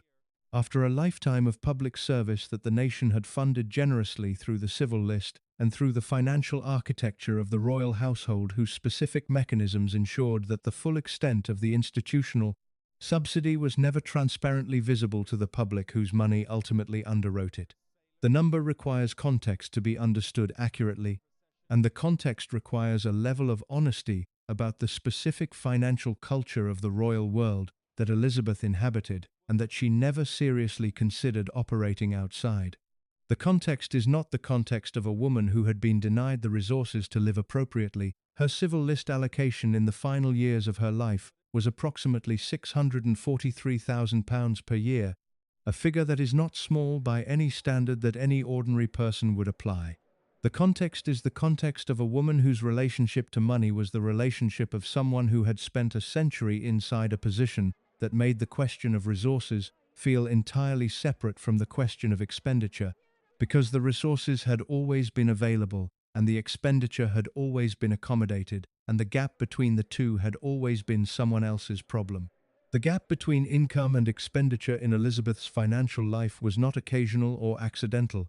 It was structural and sustained, and the product of a fundamental orientation toward her own material needs that the formation of her position had produced, and that the institutional machinery surrounding her had spent the full length of her post-widowhood life managing rather than correcting.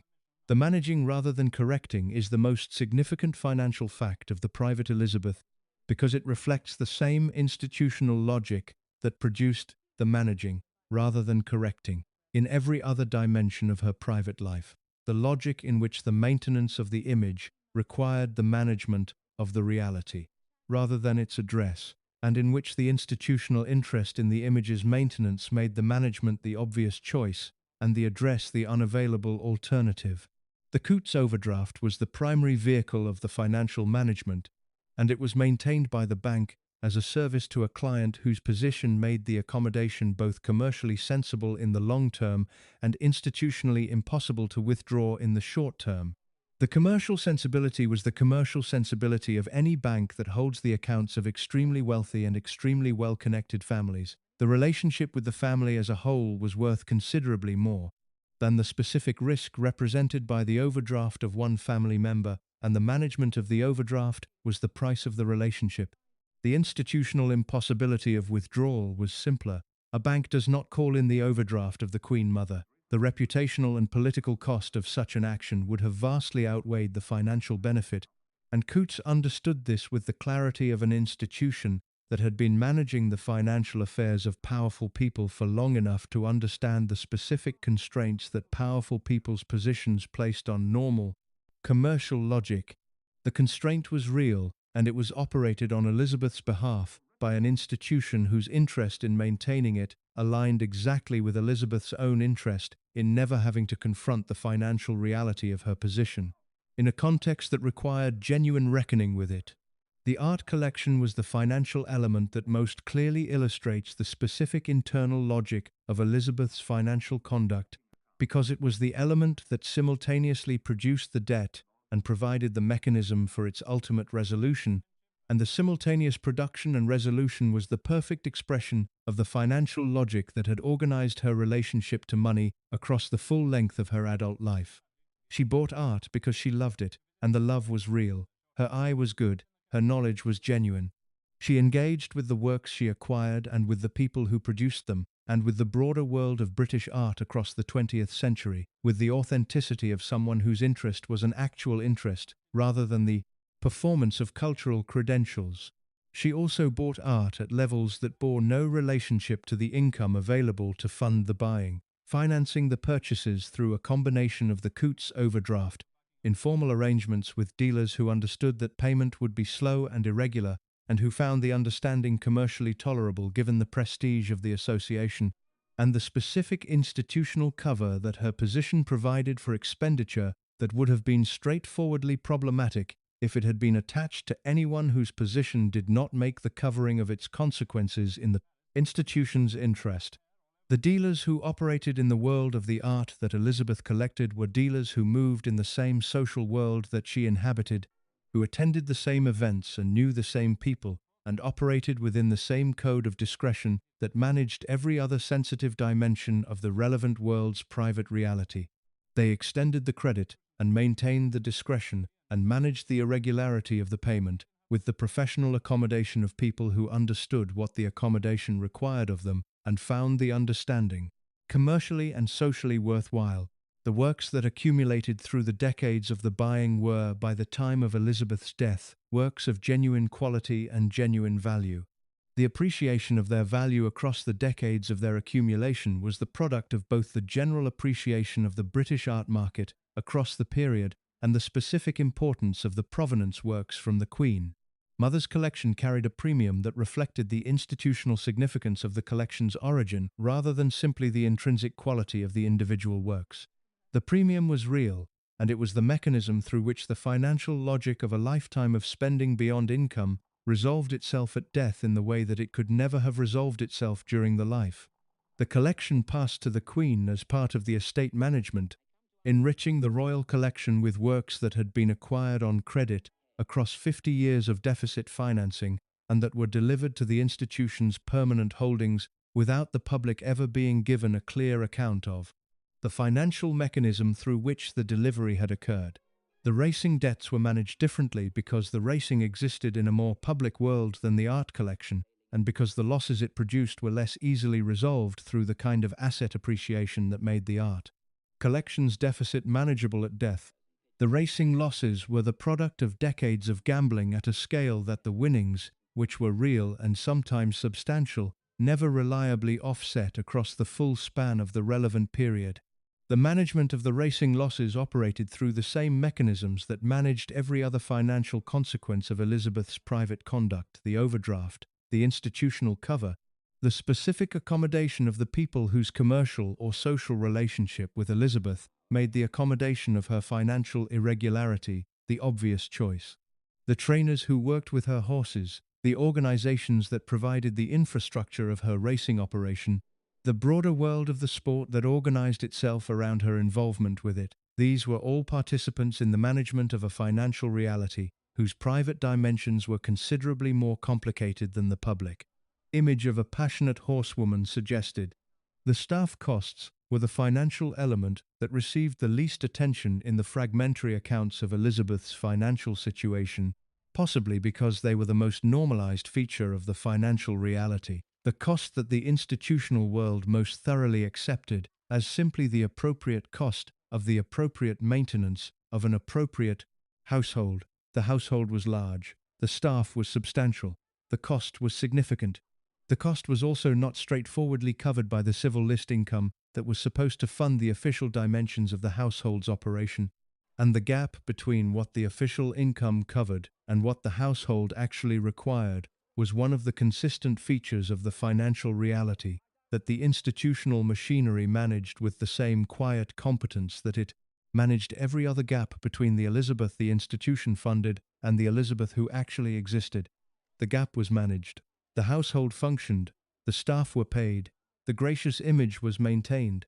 The financial reality behind the gracious image remained, as it had always remained, behind the door, with everything else that the image was covering.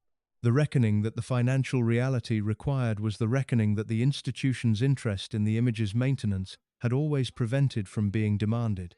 The reckoning was deferred for 101 years, when it could no longer be deferred, because the person who had spent the century producing the deficit that made it necessary had died. It was conducted through the estate management mechanisms that the institution had available, and that resolved the accumulated consequences of a century of financial conduct in ways that the public was not given a clear account of. The resolution was clean. The image was not complicated by it. The gracious centenarian died, and the nation mourned the gracious image, and the financial reality was managed into the institutional background, where it had always been managed, and where the management had always ensured it would remain.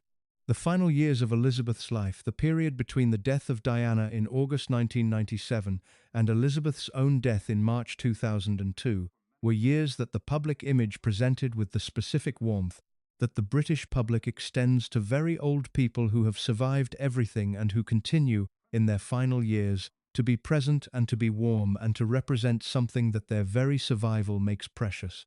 The image of the centenarian Queen Mother was an image of settled conclusion, a woman who had been through everything and was serenely approaching the end of a life that the nation had been watching for 80 years, whose continued presence was itself a form of comfort, whose 100th birthday had been celebrated with the kind of national affection that confirms that the public has decided what a person means and is no longer examining the question. The public had decided, the image was settled, the management that had produced both was as effective in these final years as it had been across the preceding 8 decades. And the effectiveness was partly the product of the specific conditions of the period. A very old woman's decline is not the terrain in which revelations about the private reality tend to emerge, because the focus of the coverage is on the age and the survival and the gracious approach to the end, rather than on the conduct that the earlier decades had contained. The conduct continued, not in the forms that the more active decades had taken, because the physical constraints of extreme age were real and produced genuine changes in what was possible and what was not. But the fundamental orientation, the institutional management, the cultivation of the relationships and the signals, and the specific social communications through which Elizabeth's influence operated, continued in the private world of the final years, with the same purposefulness that had characterized the full length of her institutional life. The Diana crisis and its aftermath were the immediate context of the final years, and Elizabeth's private engagement with the aftermath is the dimension of the period that the management has most thoroughly contained. Diana's death, in August 1997, had produced the acute institutional crisis that Elizabeth's entire career had been organized around, preventing a moment in which the gap between the institution's managed surface and the public's genuine feeling had become so wide that the management machinery could not close it through its normal operations, and in which the institution had been required to respond in public in ways that acknowledged the failure in ways the management normally prevented acknowledgement from reaching. Elizabeth's private response to the crisis has been described in fragments by people who were close to her in the relevant period, and the fragments are consistent enough in their direction to support conclusions that the official accounts have consistently avoided. The private response was not the response of a woman who experienced the crisis primarily as a human tragedy, as the loss of a young woman whose suffering she had been positioned to alleviate and had chosen not to. The private response was the response of a woman who experienced the crisis primarily as an institutional failure, as a management problem that had escaped the management and produced consequences that the institution was now required to absorb in public. The assessment was not cold in the sense of being without feeling. It was the assessment of a woman whose fundamental framework made the institutional dimension of every significant event the primary dimension, and who could not chose not to, but genuinely could not. Within the framework that was her understanding of the world process, the event outside of the institutional terms that the framework provided. The Camilla question was the other significant dimension of the private politics of the final years, and it was the question that required the most active engagement from Elizabeth in the period between Diana's death and her own. The question of how and whether Camilla Parker Bowles could be incorporated into the official royal world was a question that had implications for the institutional logic that Elizabeth had spent her life defending. Because Camilla was a divorced woman whose relationship with Charles had been the public complication of the Wales marriage, and the institutional accommodation of Camilla in Charles's case raised direct questions about the consistency of the institutional logic that had prevented accommodation in previous cases. Elizabeth navigated the question with the specific care that its implications for the institutional logic she had defended required. The navigation was not straightforward, because the navigation required her to move toward a position that was in tension with positions she had maintained across the preceding decades, and the movement required the specific management of the inconsistency that her institutional intelligence allowed her to conduct, without the inconsistency becoming either publicly visible or institutionally damaging. The movement happened through the private social signals, that were her primary instrument. Camilla began to appear in contexts that Elizabeth's presence sanctioned. The sanctioning was gradual, carefully managed to prevent any single moment from being the moment at which the inconsistency with previous positions became unavoidably apparent. The gradualness was the management of the optics rather than the management of the substance, because the substance, the accommodation of a divorced woman in Charles's case that had been denied in previous cases, was an inconsistency that the gradualness of the sanctioning could not resolve but could make less visible. The management of the Camilla accommodation in the context of the final years is one of the clearest examples of Elizabeth's continued operational effectiveness in the period that the public image presented as gracious decline. She was not declining in the institutional sense. She was managing, with the same precision and the same patience that had always characterized the management, a situation whose implications for the institutional logic she had spent her life building required careful navigation. The navigation continued until the physical constraints of her final months prevented it from continuing in the forms it had taken. The final weeks at Royal Lodge, as the physical decline that the management could no longer contain reduced the public appearances to the occasional and then to none, were weeks in which the private world of the household organized itself around the management of the end in the same way that it had organized itself around the management of every other difficult private reality of the preceding century. The management of the end was the management of the image's final chapter. The image's final chapter was the chapter of gracious acceptance, the peaceful decline of a woman who had lived fully and who was approaching the conclusion of that full life with the same composure that had characterized every previous difficult moment. The chapter was genuine in its way, because the physical reality of extreme old age had a quality that the management could not entirely construct, the genuine frailty, the genuine tiredness, the genuine quality of a body that had functioned well for a very long time and was approaching the end of its functioning. The genuineness of the physical reality coexisted with the management of its presentation in the specific ways that Elizabeth's world had always managed the presentation of private reality through the cultivation of the right images, the management of the right access, the specific control of what the outside world could see of the inside world in the final weeks. The outside world saw the gracious image. The inside world continued. The inside world was the world of the staff and the family and the specific private atmosphere of Royal Lodge in those final months, the atmosphere of a household organized around the management of the end of a very long life that had been very fully and very consequentially lived. Margaret's death in February 2002, 6 weeks before Elizabeth's own, was the penultimate chapter of the private story. The loss of her daughter, whatever the private emotional reality of that loss was. However, the specific quality of the maternal relationship's history shaped the private experience of the loss, was managed in the public dimension with the composure that Elizabeth brought to every public dimension of every private reality, and continued to be managed in the private dimension in the specific ways that the private dimension of her world had always been managed. The final 6 weeks were the weeks between her daughter's death and her own, lived in the physical conditions of serious decline, in the private world of Royal Lodge, surrounded by the family and the staff and the specific atmosphere of a household approaching the conclusion of its longest chapter. She died on the 30th of March 2002. The death was peaceful in the managed sense of the word, peaceful in the sense of occurring in well-managed conditions with the appropriate people present and the appropriate arrangements in place. The Queen was at her bedside.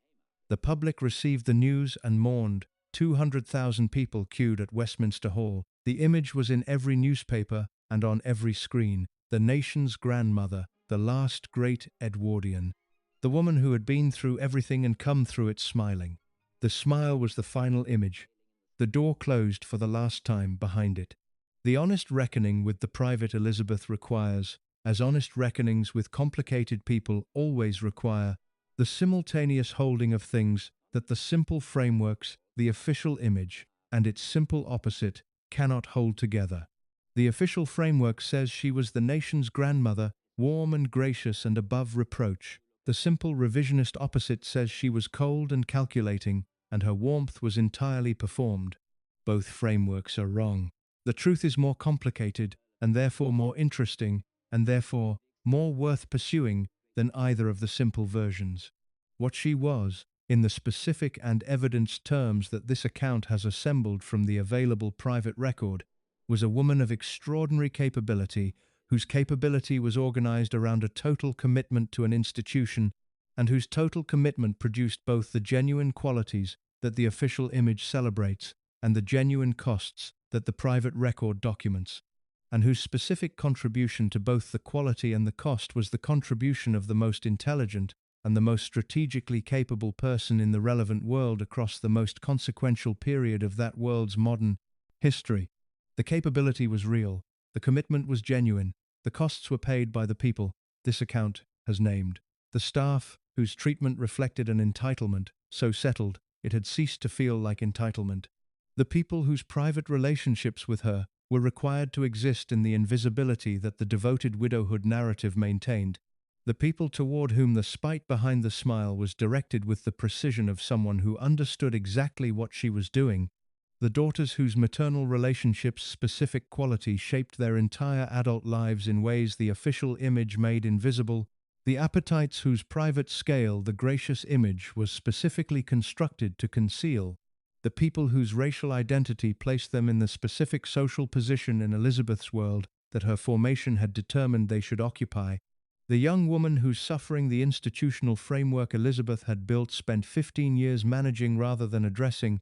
The financial system whose management of the gap between Elizabeth's expenditure and her income was the institutional subsidy of a lifestyle that the public understood to be the natural expression of her position rather than its managed consequence.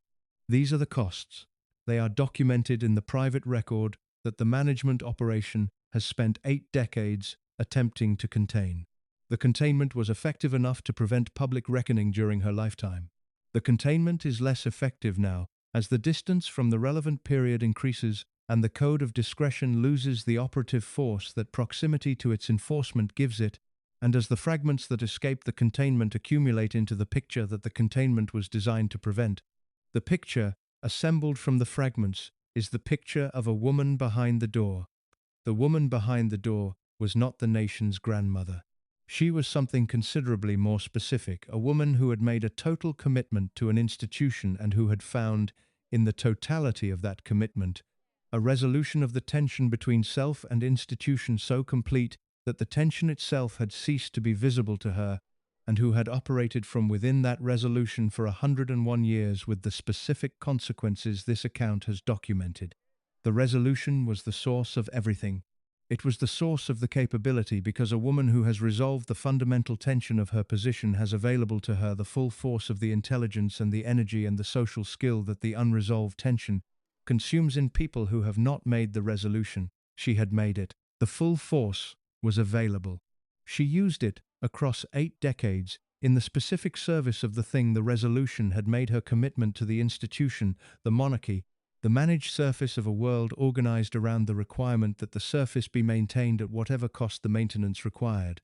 The cost was the private reality. The private reality was the woman behind the door. The woman behind the door is what this account has been about. She was the Queen Mother's private self, the self that the smile covered, that the door kept, that the management operation spent 8 decades preventing the public from seeing with the clarity that the available evidence permits. The evidence is here. The account is complete. The door has been open for the length of this account. What is behind it is what the evidence shows. A woman, specific, complicated, genuinely capable, and genuinely costly, who spent 100 years inside the institution she committed herself to, and who left behind a world shaped by the commitment and marked by the cost simultaneously. The public had the image for 100 years. This account has the woman behind the image. The woman is more interesting than the image. She was always more interesting than the image. That is why the image needed to be so carefully maintained. The courtier world of the British royal family in the 20th century was a world with its own specific social logic, its own hierarchy, its own codes of conduct and advancement and disgrace, and its own understanding of where power actually resided, as opposed to where it formally resided. The formal residence of power in the palace world was always the monarch, the sovereign whose household the courtiers served, whose preferences determined their professional fate, whose regard was the currency in which the entire system operated. The formal residence was real. It was also, in specific and important ways, incomplete as a description of how power actually worked in the specific institutional environment that Elizabeth inhabited and shaped across the better part of a century. The actual residence of power, in the specific institutional environment of the palace world across the decades of the Queen's reign, was considerably more distributed than the formal description allowed. The Queen held the formal authority. The people who shaped the Queen's instincts, who cultivated the Queen's understanding of institutional requirements, who managed the specific social and political atmosphere in which the Queen's decisions were made, these people held a form of power that was less formal and therefore less visible, and therefore, in the specific ways that informal power operates more effectively than formal power, more consequential in its effects on the outcomes that mattered. Elizabeth was the most powerful of those people.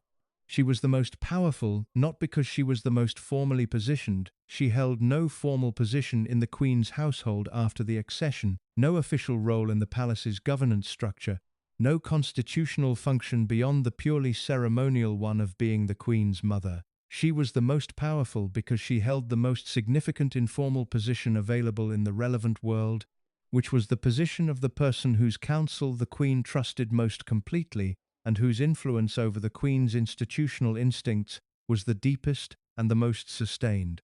The courtiers understood this. They understood it with the clarity of people whose professional survival depended on accurate mapping of the real power landscape rather than the formal one, and whose experience of the palace world had given them the specific intelligence required to make the distinction between the two.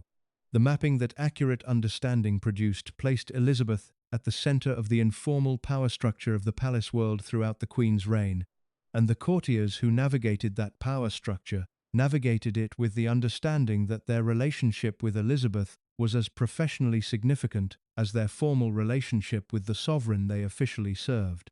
The courtiers she controlled were the courtiers who had understood this mapping accurately and who had oriented their professional conduct around it with the specific intelligence the understanding required.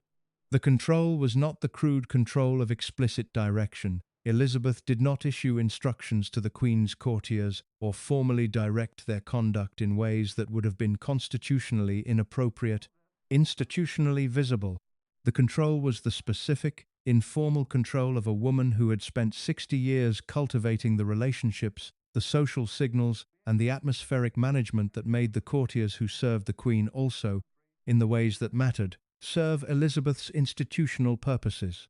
The cultivation operated through the specific social world that Elizabeth presided over: the lunches at Clarence House, the gatherings at Royal Lodge, the racing occasions and the informal events that constituted the real texture of the palace world's social life alongside the official engagements that the formal record documented. The courtiers who were invited into those contexts were the courtiers whose professional function Elizabeth found useful and whose personal qualities she found compatible with the specific social world she ran. The invitation was itself a form of incorporation. Being inside Elizabeth's social world was being inside the informal power structure, and being inside the informal power structure was having access to the specific form of institutional influence that the formal structure could not provide. The courtiers who were not invited, who found themselves outside the social world that Elizabeth presided over, whose professional function did not serve the purposes she needed served, or whose personal qualities did not fit the social world she maintained, discovered the specific professional consequences of the exclusion in the specific ways that informal power produces its effects, not through explicit demotion or formal disadvantage, because the formal power structure was not Elizabeth's to operate directly, through the ambient management of the institutional atmosphere that her social world produced the specific cooling of the relationships that mattered, the reduction in the access to the informal channels through which the real institutional decisions were shaped, the sense of being professionally present in the institution while being socially absent from the part of it where the real conversations happened. The professionally present but socially absent courtier was a category that the palace world of the Queen's reign contained with a regularity that reflected the consistent operation of Elizabeth's management of the social world that ran alongside the formal one. The courtiers in that category were the courtiers who had made professional judgments that conflicted with Elizabeth's institutional purposes, who had served the Queen's formal interests in ways that did not also serve Elizabeth's informal ones. or who had simply demonstrated qualities independence of judgment, willingness to raise concerns that the institutional atmosphere preferred to suppress, a professional orientation toward the Queen's long-term institutional interests rather than toward the immediate management of specific situations that made them less useful to Elizabeth's purposes than their formal function might have suggested. The management of those courtiers out of the relevant social world was conducted with the same precision that Elizabeth brought to every social management operation. The Clarence House invitation list was never formally compiled against the criterion of institutional usefulness. The Royal Lodge gatherings were never formally organized around the objective of managing the palace world's informal power structure. They were simply Elizabeth's private social life, organized around her genuine pleasures and her genuine preferences, and the genuine warmth she extended to the people she liked and found useful, and the specific outcomes that the organization of that private social life produced in the palace world's informal power structure were the natural consequence of a woman living her private life according to her genuine preferences. The genuine preferences happened to align with remarkable consistency with the institutional outcomes she needed. The alignment was not coincidental. It was the product of a woman who had integrated the personal and the institutional so completely and across such a long period that the distinction between a social preference and an institutional purpose had long since dissolved in the man-specific way that total commitments always dissolve the distinctions between what a person wants and what a person needs the world to produce. The specific courtiers whose careers were most clearly shaped by their relationship to Elizabeth's informal power rather than by their formal professional function are the clearest evidence of the control's operation, and they require individual examination to demonstrate the pattern with the specificity that the pattern's existence justifies. The private secretaries who served the Queen across the decades of the reign operated in the most formally significant courtier role, the role closest to the Queen's daily institutional decision-making, and therefore the Queen, role most consequentially shaped by the distinction between formal authority and informal power.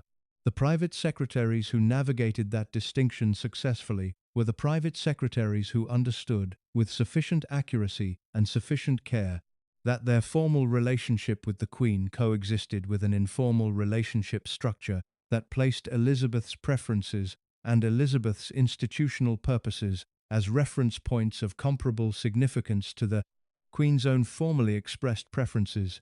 The navigation of that coexistence required a specific kind of professional intelligence, the ability to serve the Queen's formal interests while also serving the institutional purposes that Elizabeth's informal power was organized around in conditions where the two were usually aligned but were occasionally in tension, and where the management of the tension required the specific social skill of a world that managed its most important operations through implication and atmosphere rather than explicit direction. The private secretaries who did not navigate it successfully discovered the professional consequences of the failure in the specific ways that the informal power structure produced its effects through the cooling of the social relationships that connected them to the informal world where institutional decisions were actually shaped, through the reduction of their access to the atmospheric management that allowed institutional purposes to be served before they became formally contested, through the specific professional isolation of someone who retains their formal position while losing the informal relationships that give the formal position its real operational significance. The pattern is visible across the tenure of multiple private secretaries across the decades of the reign, and the visibility reflects the consistency of the power that produced it, rather than the idiosyncratic character of the specific individuals whose careers demonstrated it. The consistent pattern is the evidence of the consistent operation of the informal power, the evidence that the outcomes were being produced by a structural feature of the institutional environment rather than by the individual qualities of the specific courtiers whose careers the pattern traces. The ladies-in-waiting who served Elizabeth directly occupied a different position in the courtier world, because their professional function was not the formal institutional decision-making function of the private secretaries, but the more intimate personal function of the domestic and social world that Elizabeth presided over. The ladies-in-waiting were the people closest to the private Elizabeth across the longest sustained periods, and their professional survival in the role depended on the specific navigation of the private woman's requirements in ways that the formal institutional function of other courtiers did not. The navigation the ladies-in-waiting were required to perform was the navigation of the conditional warmth that characterized Elizabeth's management of close personal relationships. The ladies-in-waiting who survived in the role for extended periods were the ladies-in-waiting who had understood, with sufficient accuracy and sufficient care, the specific conditions that the warmth required them to meet the specific combination of discretion and social competence and genuine compatibility with Elizabeth's social world and reliable management of the private reality, in service of the public image that the long-term survival in the role demanded. The ones who did not survive, who left the role after shorter tenures, whose departure reflected a failure of the navigation rather than the completion of a natural term, left in the specific ways that departures from Elizabeth's world always happened, which was without explicit conflict and without formal explanation, and without any clear moment at which the departure became inevitable, but with the specific atmospheric management that made the departure feel, to the person departing, like their own decision rather than the consequence of Elizabeth's management of the conditions in which their continued service had become impossible. The management of departure, as apparently voluntary, was one of the most consistently effective features of Elizabeth's control of the courtier world, because it prevented the departures from producing the specific kind of account that formal dismissals generate: the account of why the dismissal happened, the account of what had gone wrong, the account of the conduct that had made the continuation of the professional relationship impossible. When a departure is apparently voluntary, there is no dismissal to account for, and the absence of the account is the absence of the specific information that would have complicated the image. The courtiers who departed with their understanding of the private Elizabeth intact, and whose discretion was the price of the social and professional relationships that Elizabeth's world continued to make available to them in retirement, were the courtiers who maintained the code with the most complete fidelity. The code maintained them, in its way kept them inside the social world that mattered, kept them connected to the institutional relationships that their service had given them, kept them in the specific position of former royal servant that the palace world treated with the specific consideration that position commanded. The consideration was real, and it was valuable, and it was the specific consideration of a world that understood and enforced the bargain between service and discretion in the ways that institutional worlds with strong codes of conduct always enforce their bargains. You served.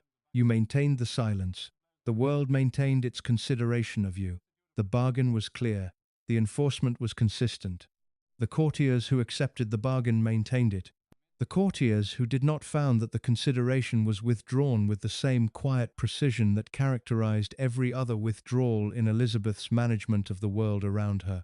The control was total in the sense that it operated across the full range of the courtier world and produced consistent outcomes across the full length of the reign. It was total in the sense that no significant challenge to Elizabeth's institutional purposes succeeded in the period of her active influence, because the courtier world, whose professional function was the management of the institutional decisions that shaped those purposes, was a courtier world that she had organized through the decades of her management of its informal power structure to produce the outcomes she needed.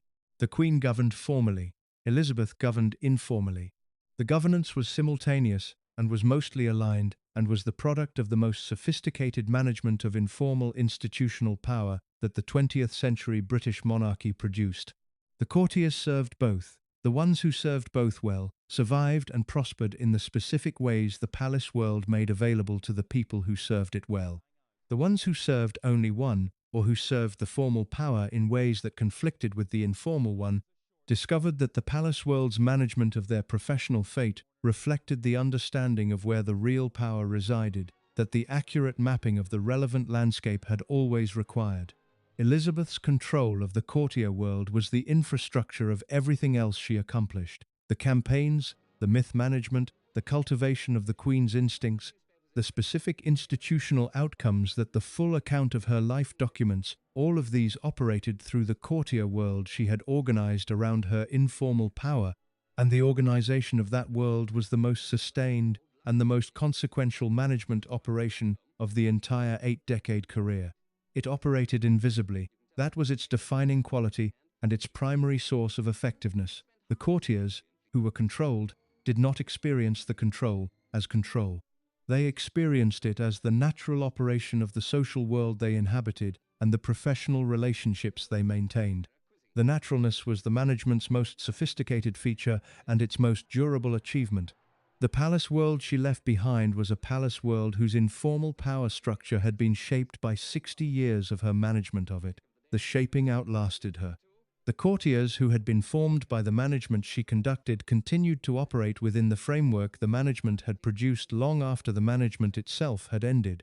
The framework continued to shape outcomes in the institution long after the woman who had built it was gone.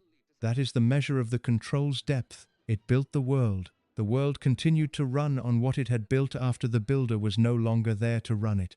The word friendship, applied to the relationships Elizabeth maintained across her long social life, requires examination before it can be used accurately, because the examination reveals something important about the specific quality of the relationships the word is being applied to and about the woman who maintained them. Friendship, in its ordinary usage, implies a relationship of mutual regard between people who meet each other at approximately the same level, whose regard for each other is balanced by a rough equivalence in what each brings to the relationship and what each receives from it, whose social positions relative to each other are close enough that neither one operates primarily as the provider and the other primarily as the recipient of the relationship's benefits.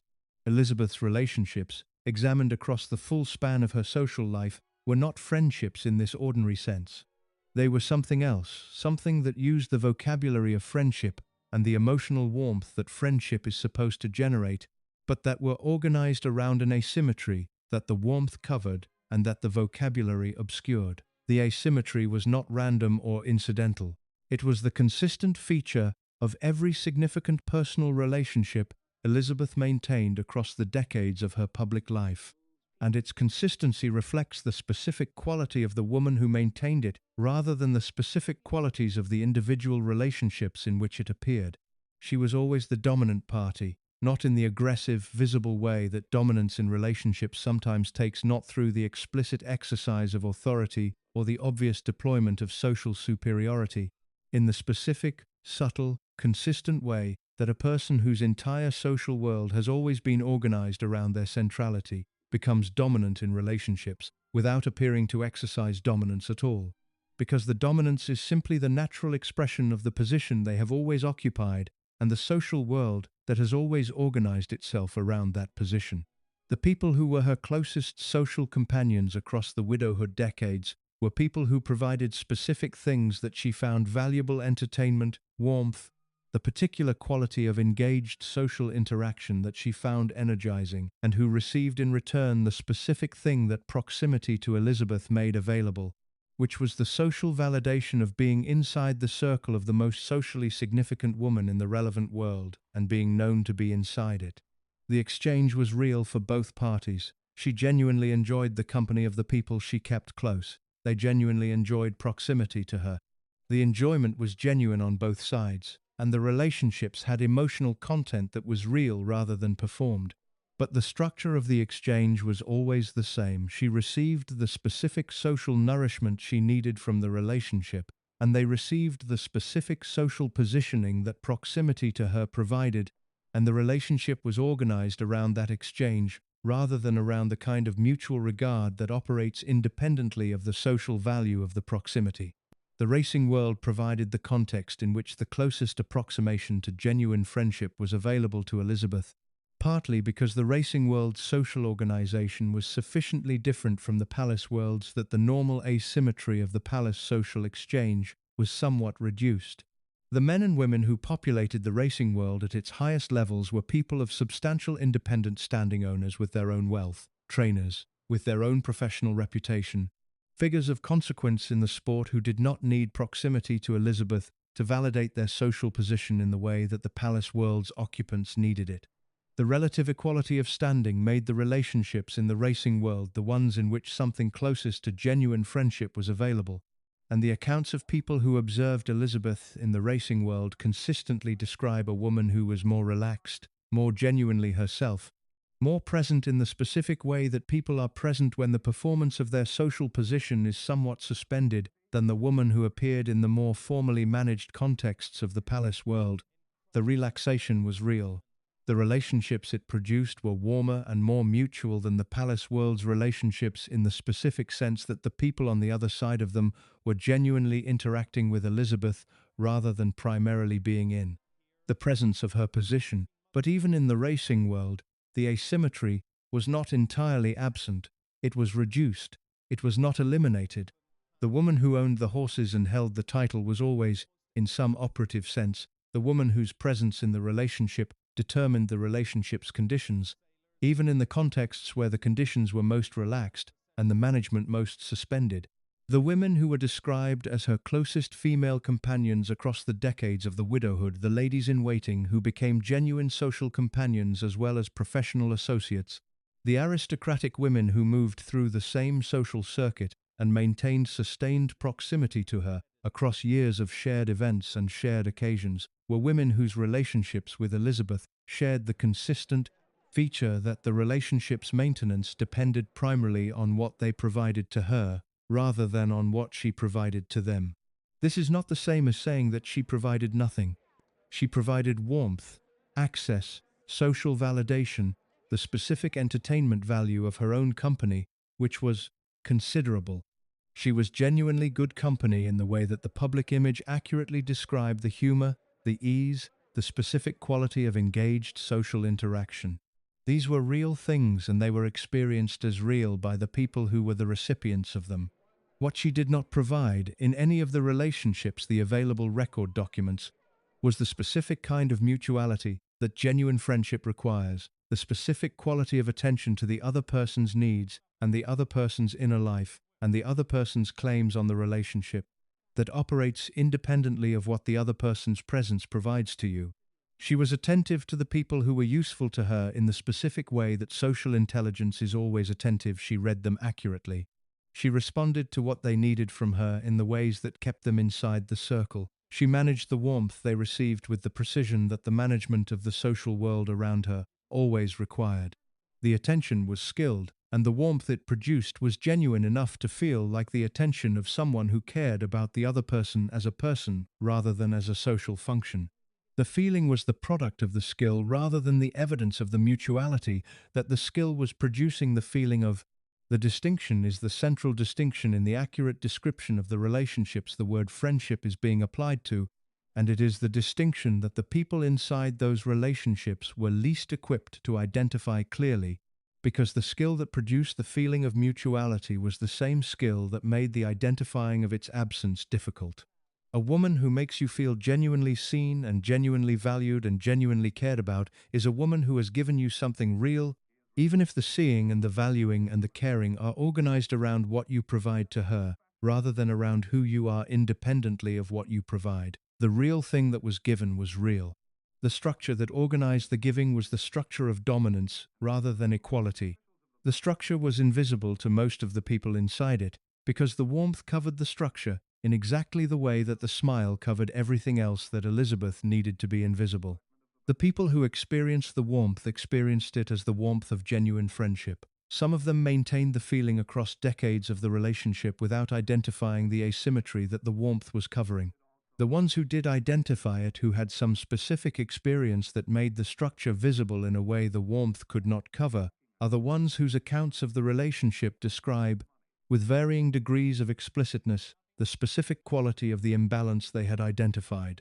The accounts are fragmentary in the specific way that all testimony about Elizabeth's private relationships is fragmentary, managed through the code of discretion that the palace world enforced and available in the public record, only in the partial and qualified forms that the code allowed to escape. The fragments are consistent enough in their direction, however, to support the conclusion that the pattern they describe is real, rather than the isolated experience of specific individuals whose particular situations made the structure unusually visible.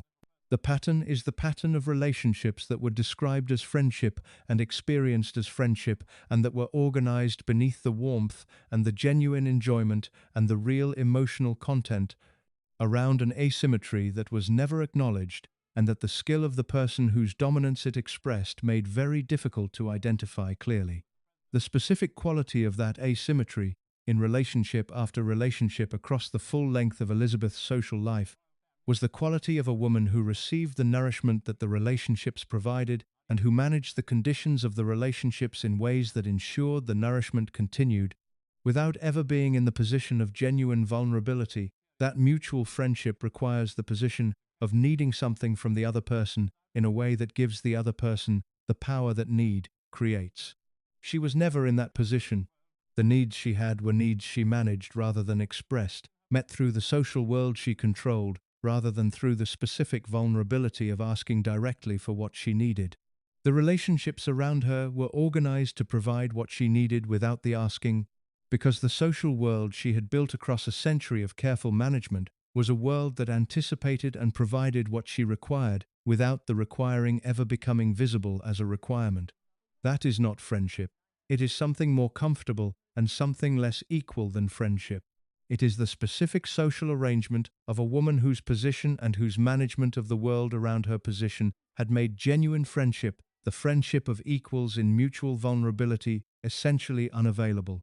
She may not have experienced the unavailability as a loss. The social world she inhabited was rich and warm and populated with people who genuinely liked her and whose company she genuinely enjoyed, and the specific mutual vulnerability of genuine friendship may not have been something she missed in the way that the accurate description of its absence might suggest she should have missed it.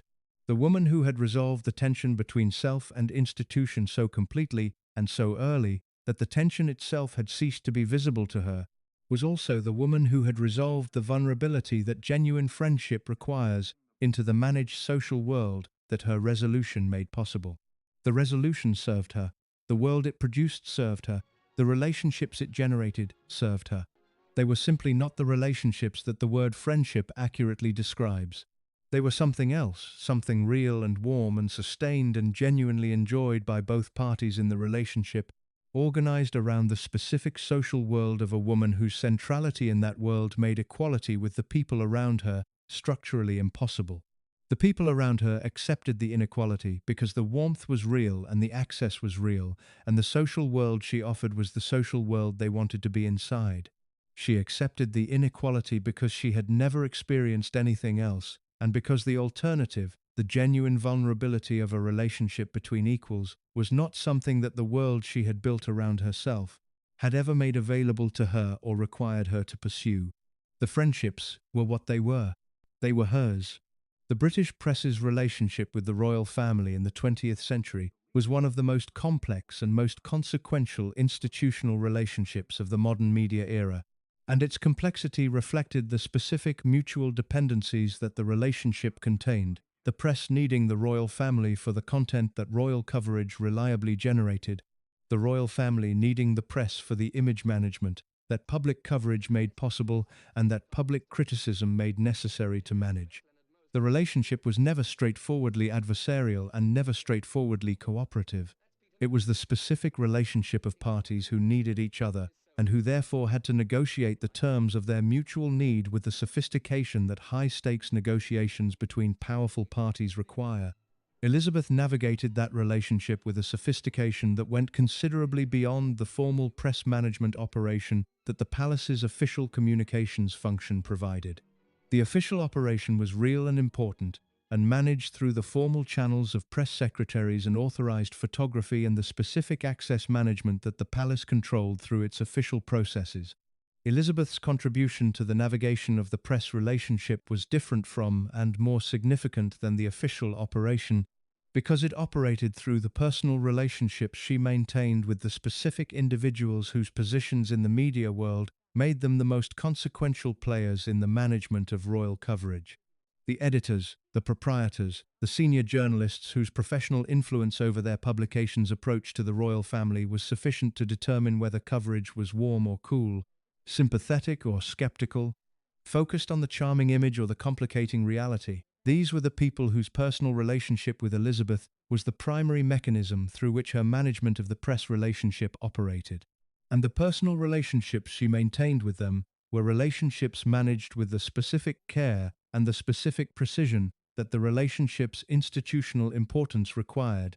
The cultivation operated through the social world she presided over, in the same way that her cultivation of the courtier world operated. The editors and proprietors and senior figures of the British media, who moved through her social world, who attended the Clarence House gatherings and the Royal Lodge occasions, and the racing events and the specific informal social occasions that were the real texture of the relevant social world, were people who experienced, through their participation in that world, the specific warmth of Elizabeth's regard and the specific social positioning of being inside her circle. The warmth was genuine in the specific way that Elizabeth's warmth was always genuine, organized around the social management of relationships whose institutional significance she understood and maintained with the professional consistency that 60 years of practice had made automatic. She genuinely liked some of the media people she cultivated. She found some of them genuinely entertaining and genuinely stimulating in the ways that the social world she presided over was supposed to be entertaining and stimulating. The genuine liking was the material from which the cultivation was built, because genuine liking is a more effective basis for the management of a relationship whose institutional significance requires long-term maintenance than the performed version of it. The specific media figures whose relationships with Elizabeth have been most clearly documented in the available accounts are figures of the specific mid-century media world, the Fleet Street editors whose publications set the plast tone for royal coverage in the period when Fleet Street still operated as the primary determinant of what the national conversation about the royal family looked like. These were men, primarily, who moved through the social world that the aristocracy and the establishment and the wealthy professional classes shared in the specific way that the British class structure of the period organized those overlapping worlds around the price. Shared social occasions that the racing calendar and the country house weekend and the London season provided. Elizabeth was at the center of that shared social world. The Fleet Street editors who moved through it in her orbit as much as in any other orbit available to them, and the specific social validation of being in her orbit, of being invited to the occasions she presided over, of being known to be in her regard, of having the specific social positioning that proximity to the most socially significant woman in the relevant world conferred, was a social validation that the media figures who received it valued in ways that shaped their professional conduct in relation to the coverage of the person who provided it. The shaping of the professional conduct was the institutional outcome that the cultivation was designed to produce, and it was produced with a consistency that the available evidence of the period's royal coverage confirms. The Fleet Street coverage of Elizabeth across the decades of the reign was coverage that reflected the specific management Elizabeth had applied to the relationships that shaped it, warm in its treatment of her personally, focused on the charming image rather than the complicating reality, consistently organized around the specific story that the image management operation had constructed, rather than around the private reality the image was covering. The consistency was not the product of the official press management operation alone. The official operation managed the formal dimensions of the coverage, the authorized photographs, the official statements, the access to the formal events that provided the raw material of the warm image. The informal dimensions, the specific decisions that editors made about what to cover and how to frame it, the specific stories that were pursued and the specific stories that were not, the particular warmth of the personal coverage that distinguished Elizabeth's treatment from the treatment of other royals, whose formal press management was comparable, reflected the informal management that Elizabeth's personal cultivation of the specific individuals making those decisions had produced. The stories that were not pursued are as significant as the stories that were, and they require examination alongside the positive coverage to understand the full scope of what the press management produced. The financial reality that the private life section of this account has documented was available to journalists who were willing to look for it, because the financial reality was a reality that left traces in the specific places that investigative journalism looks: the bank records, the property records, the financial relationships with the art world and the racing world, and the people whose commercial dealings with Elizabeth reflected the specific financial architecture that the official image was covering. The journalists who could have pursued those traces were journalists who operated within a professional culture that had been organized through the cultivation Elizabeth had conducted across the relevant decades. around the understanding that certain kinds of investigation into certain subjects were investigations that the relationships that mattered in the relevant social world simply did not support. The understanding was not explicit. It was the ambient professional culture of the specific media world that the cultivation had shaped, and it operated through the specific social and professional consequences available to journalists who violated it. The consequences were the consequences of the relevant social world's code of conduct applied to the press dimension of the institutional relationship, the withdrawal of access that was the primary tool of royal press management, applied not just to the official access but to the informal access that the social relationships provided, the cooling of the personal relationships that had given the relevant journalists their specific connection to the royal world and the specific material that connection had made available. The withdrawal of access and the cooling of the personal relationships were sufficient to deter most of the journalism that the private reality would have generated if the management had not been in place, because the deterrence operated at the level of the professional culture rather than at the level of individual editorial decisions. A professional culture that understands what kinds of investigation are and are not supported by the social world that makes its work possible is a professional culture whose individual members make editorial decisions that reflect the culture's understanding rather than individual decisions to suppress specific stories.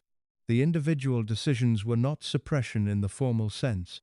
They were the exercise of editorial judgment in conditions where the judgment was being exercised by people whose professional culture had been shaped by the management Elizabeth had conducted, whose understanding of what the relationships that mattered could support had been cultivated by the specific attention she had given to those relationships, and whose editorial choices therefore reflected the management without the management ever appearing as an explicit directive that could be identified and challenged. The management was never an explicit directive. It was the ambient cultivation of the professional culture through the personal relationships that organized it. The ambient cultivation produced the ambient professional culture. The ambient professional culture produced the editorial decisions. The editorial decisions produced the coverage. The coverage produced the image. The image was the output of a management operation whose specific mechanisms the coverage never examined, and whose specific architect the coverage consistently presented as the warm, gracious, above-it-all figure that the management had constructed and that the coverage was itself the primary vehicle for maintaining. The circularity of the operation was its most elegant feature. The press that was being managed was the press that maintained the image of the woman who was managing it, and the maintenance of the image was the management of the press that maintained it, and the cycle ran continuously across the decades of the management without any external interruption sufficient to break it. The interruptions that did occur, the moments when coverage of Elizabeth departed from the management's preferred version, when the private reality escaped the containment sufficiently to reach the public in forms that required management response, were managed through the same tools that managed the ambient professional culture, applied with the specific intensity that the specific breach required. The intensity was calibrated. The response was proportionate. The management continued. The coverage continued to reflect the managed image more than the private reality across the full length of the relevant period, because the management was better resourced and more sophisticated and more consistently applied than any alternative that the journalistic investigation of the private reality could have generated. The press she owned was not formally hers. It was the press of a free society operating under the editorial independence that free societies claim for their media. The editorial independence was real in its formal dimensions. In its informal dimensions, the editorial independence of the specific publications and the specific editors whose professional culture had been shaped by Elizabeth's management of the relationships that organized that culture was an independence that operated within the specific constraints that the management had produced. The constraints were the constraints of a social world's understanding of what its most significant members' institutional purposes required of the people who inhabited it. The people who inhabited it understood.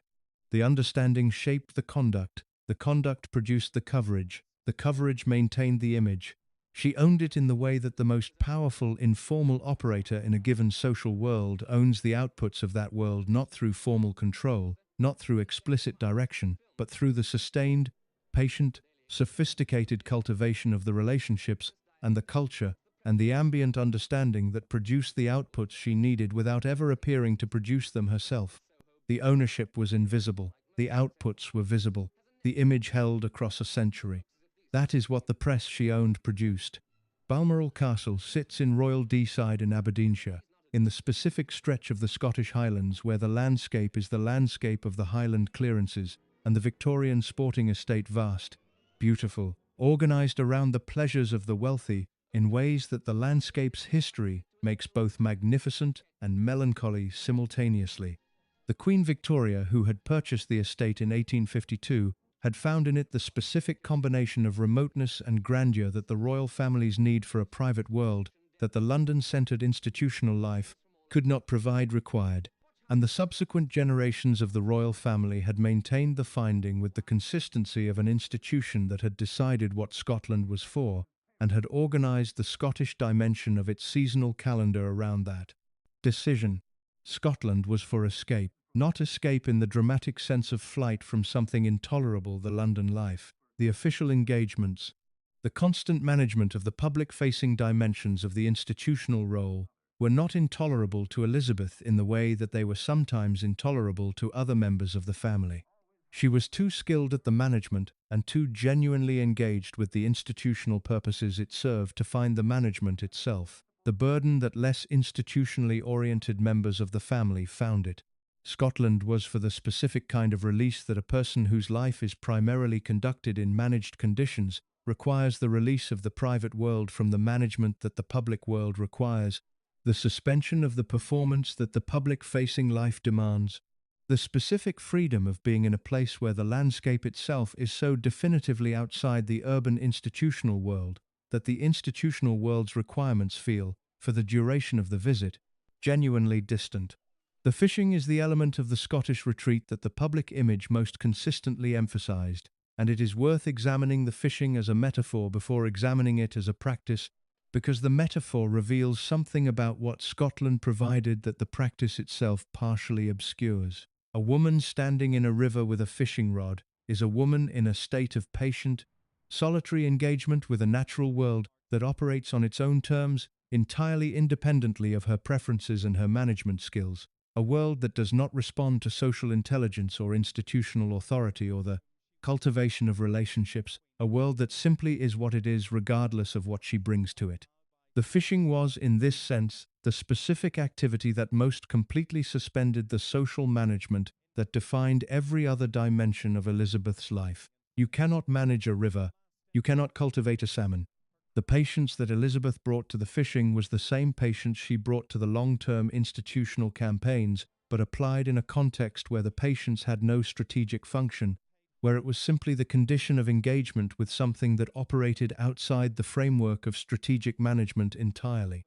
The accounts of people who were present at the Scottish occasions, the family members and the household staff, and the guests who participated in the seasonal Balmoral life, describe a woman who was more genuinely relaxed in the Scottish context than in any other context of her public and private life. The relaxation was real in the way that the public image's warmth was real, genuinely produced by the specific conditions of the context, rather than performed for the benefit of the people observing it. The specific quality of the relaxation was the quality of the suspension of the management.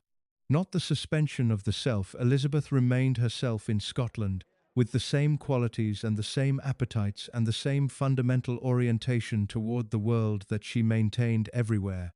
But the management of the self in relation to the institutional requirements of the public-facing life was, in Scotland and specifically at Balmoral, reduced in ways that made the private Elizabeth more fully present than she was in the London and Windsor contexts where the management's presence was more constant. The more fully present private Elizabeth in Scotland was an Elizabeth whose specific qualities were more visible in the unmanaged form. The drinking was less managed in its timing and its scale. The social conduct was less organised around the production of the warm public image. The opinions and the assessments and the specific private judgments that the public performance required to remain suppressed were more available in the specific social context of the Balmoral gathering where the audience was the trusted inner circle rather than the managed public. The family gatherings at Balmoral were the occasions that most clearly revealed the private Elizabeth in the conditions where the management was most reduced, and the accounts of family members who have described those gatherings across the decades of memoirs and authorized biographies and the various documentary forms through which the private royal life has partially reached the public record describe an atmosphere organized around Elizabeth's preferences and Elizabeth's rhythms and Elizabeth's specific enjoyment of the Scottish context in ways that made the Balmoral gathering the most concentrated expression of her dominance of the family's social world. The dominance at Balmoral was the dominance of a woman on her own terrain in the most literal sense. The estate was her spiritual home in the way that Glamis had been her formative home. The Scottish landscape was the landscape that had formed the deepest layer of her adult identity, and the specific world of the Balmoral gathering was a world whose organization around her preferences was even more complete than the organization of the London world, because the London world contained the institutional machinery and the public requirements that placed some constraint on the pure expression of those preferences, while the Scottish world was organized around the private pleasures that the public world managed and suppressed. The private pleasures were expressed more fully at Balmoral than anywhere else. The gin appeared earlier and in larger quantities. The gambling on the racing, conducted through the telephone connections to the bookmakers that the household maintained as a normal feature of the Balmoral routine, was less managed in its scale. The food was the food she wanted rather than the food that the public occasion required. The company was the company she chose, rather than the company that the institutional occasion assembled. The company she chose at Balmoral is revealing about the specific social world that the retreat was organized around, because the choice reflected the specific things she valued in the people whose company she sought in the conditions where the management of the social world was most reduced and the genuine preferences most fully expressed. She chose people who were entertaining in the specific way that the Scottish outdoor world generated entertainment, people who could fish and shoot and ride, and who were comfortable in the physical landscape of the Highlands in the way that the London social world's primary social skills did not require. She chose people who could be good company in the specific intimate context of the country house gathering, who could hold their own at the dinner table, who could sustain the kind of extended social engagement that the Balmoral routine's relatively limited external stimulation required, who could be genuinely entertaining across the days of the visit, without the theatrical variety that the London social world provided. She also chose people who understood, without needing to be told, the specific understanding that the Balmoral context required of its guests, the understanding that the private world of the retreat was the private world of the retreat, that what was said and done and observed within it was contained within it by the code that the relevant social world maintained everywhere and that the Scottish context required in its specific form. The code at Balmoral was the code of the private world at its most concentrated, because the retreat's specific function was the suspension of the public world's management, and the private world's preservation required the code's enforcement with the specific intensity that the suspension of the private world's management made necessary. When the management is present, the code's enforcement can rely on the management's mechanisms to contain the private reality. When the management is suspended, management, when, the code must be enforced through the social culture of the gathering itself, through the ambient understanding of the people present, that what they were seeing was what they were seeing, and not what was available for export. The understanding was maintained. The code held in the Scottish context as it held everywhere that Elizabeth's social world operated. The private world of the Balmoral retreat remained, across the decades of the retreat's function, as the primary escape from the managed public life, contained within the specific understanding that the relevant social world enforced. What escaped that containment did so in the fragmentary ways that private testimony always escapes the code, through the accounts of people who were present at the margins of the relevant world rather than at its center, through the specific observations that were too particular and too concrete to be managed into invisibility, through the standard tools of generalization and qualification, through the texture of accounts that described the Scottish Elizabeth in terms that differed from the terms of the public image, with a specificity that the code's management could reduce but not entirely eliminate. The Scottish Elizabeth that emerges from those accounts is the most fully private version of the private Elizabeth available in the public record, the woman most completely present when the management that defined every other context of her life was most completely suspended. She is recognizably the same woman that the other accounts of the private Elizabeth describe. The qualities are the same. The appetites are the same. The fundamental orientation toward the world is the same. She is simply more visible in Scotland, because the management that elsewhere kept her partially covered was elsewhere rather than present, and the visibility is the measure of what the management was always covering. Scotland was where she went when the covering was most suspended. The covering was the management was the life. Scotland was the place where the life was most itself, for the weeks each year when the institutional world was at sufficient distance to make the being most itself possible. She loved Scotland. The love was real. Scotland was where she was most fully the woman behind the door. The door was, in Scotland, most nearly open. The specific fact of Elizabeth's longevity, the 101 years of her life, the specific survival across a century that had killed or diminished or simply outlasted almost everyone else who had shared the relevant institutional world with her, is the fact that the official image treats as the final evidence of her extraordinary quality, and that the private account treats as something more complicated and more revealing. She outlived Wallis Simpson by 16 years. She outlived the Duke of Windsor by 30 years. She outlived Lord Mountbatten by 23 years. She outlived Diana by 5 years. She outlived Margaret by 6 weeks. She outlived in the specific institutional sense of surviving with the image intact and the power operative almost every significant challenge to the institutional purposes she had spent her life serving. The outliving is not simply a biological fact. It is an institutional fact, and the institutional fact is more significant than the biological one for understanding what the longevity produced in the specific world Elizabeth inhabited. In the institutional world she inhabited, outliving the people who represented challenges to the institutional purposes she had committed herself to serving was the most complete possible form of success available to a person operating through the informal power she commanded, rather than the formal power that elections or appointments confer, and that term limits or mortality reclaim. Formal power ends when the term ends.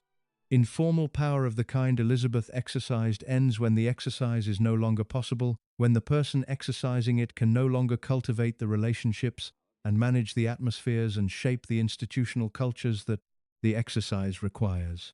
Elizabeth's longevity meant that her exercise of informal power continued for decades longer than the institutional world could have predicted when she entered it, and the continuation produced cumulative outcomes of a depth and a durability that a shorter life would not have made possible. The Wallis campaign ran for 65 years because Elizabeth lived long enough to run it for 65 years. A shorter life would have produced a shorter campaign and therefore less complete an outcome. Wallis might have been rehabilitated in the period following Edward's death in 1972, when the distance from the abdication was sufficient to make rehabilitation seem less fraught, and when Elizabeth's continued presence as the primary obstacle to it was the critical factor preventing it.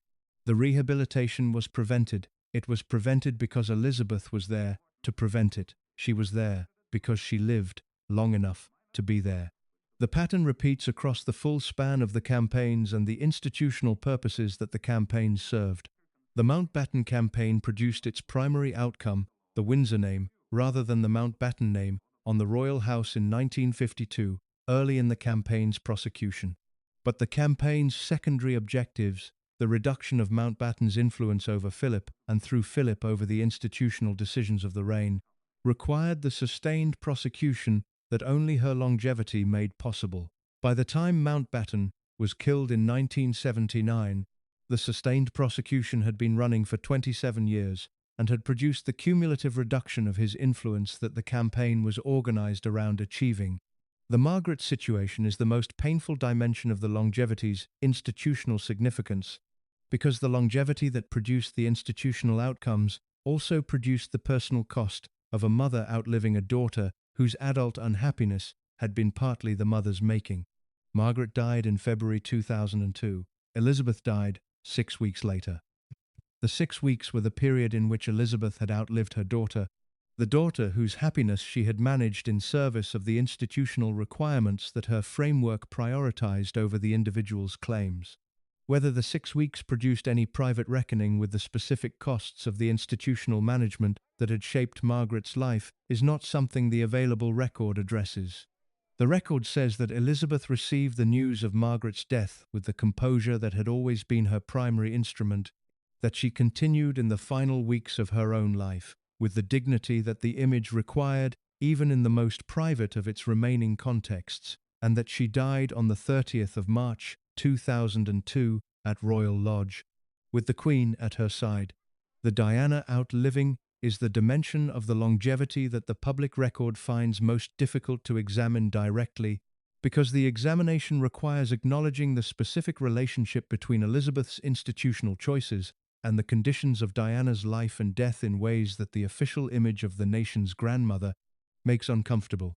Diana died in August 1997, at 36 years old, in a Paris tunnel, in circumstances whose relationship to the institutional conditions of her life is a question that the subsequent years of investigation and public discussion have examined from many angles without producing a clean resolution.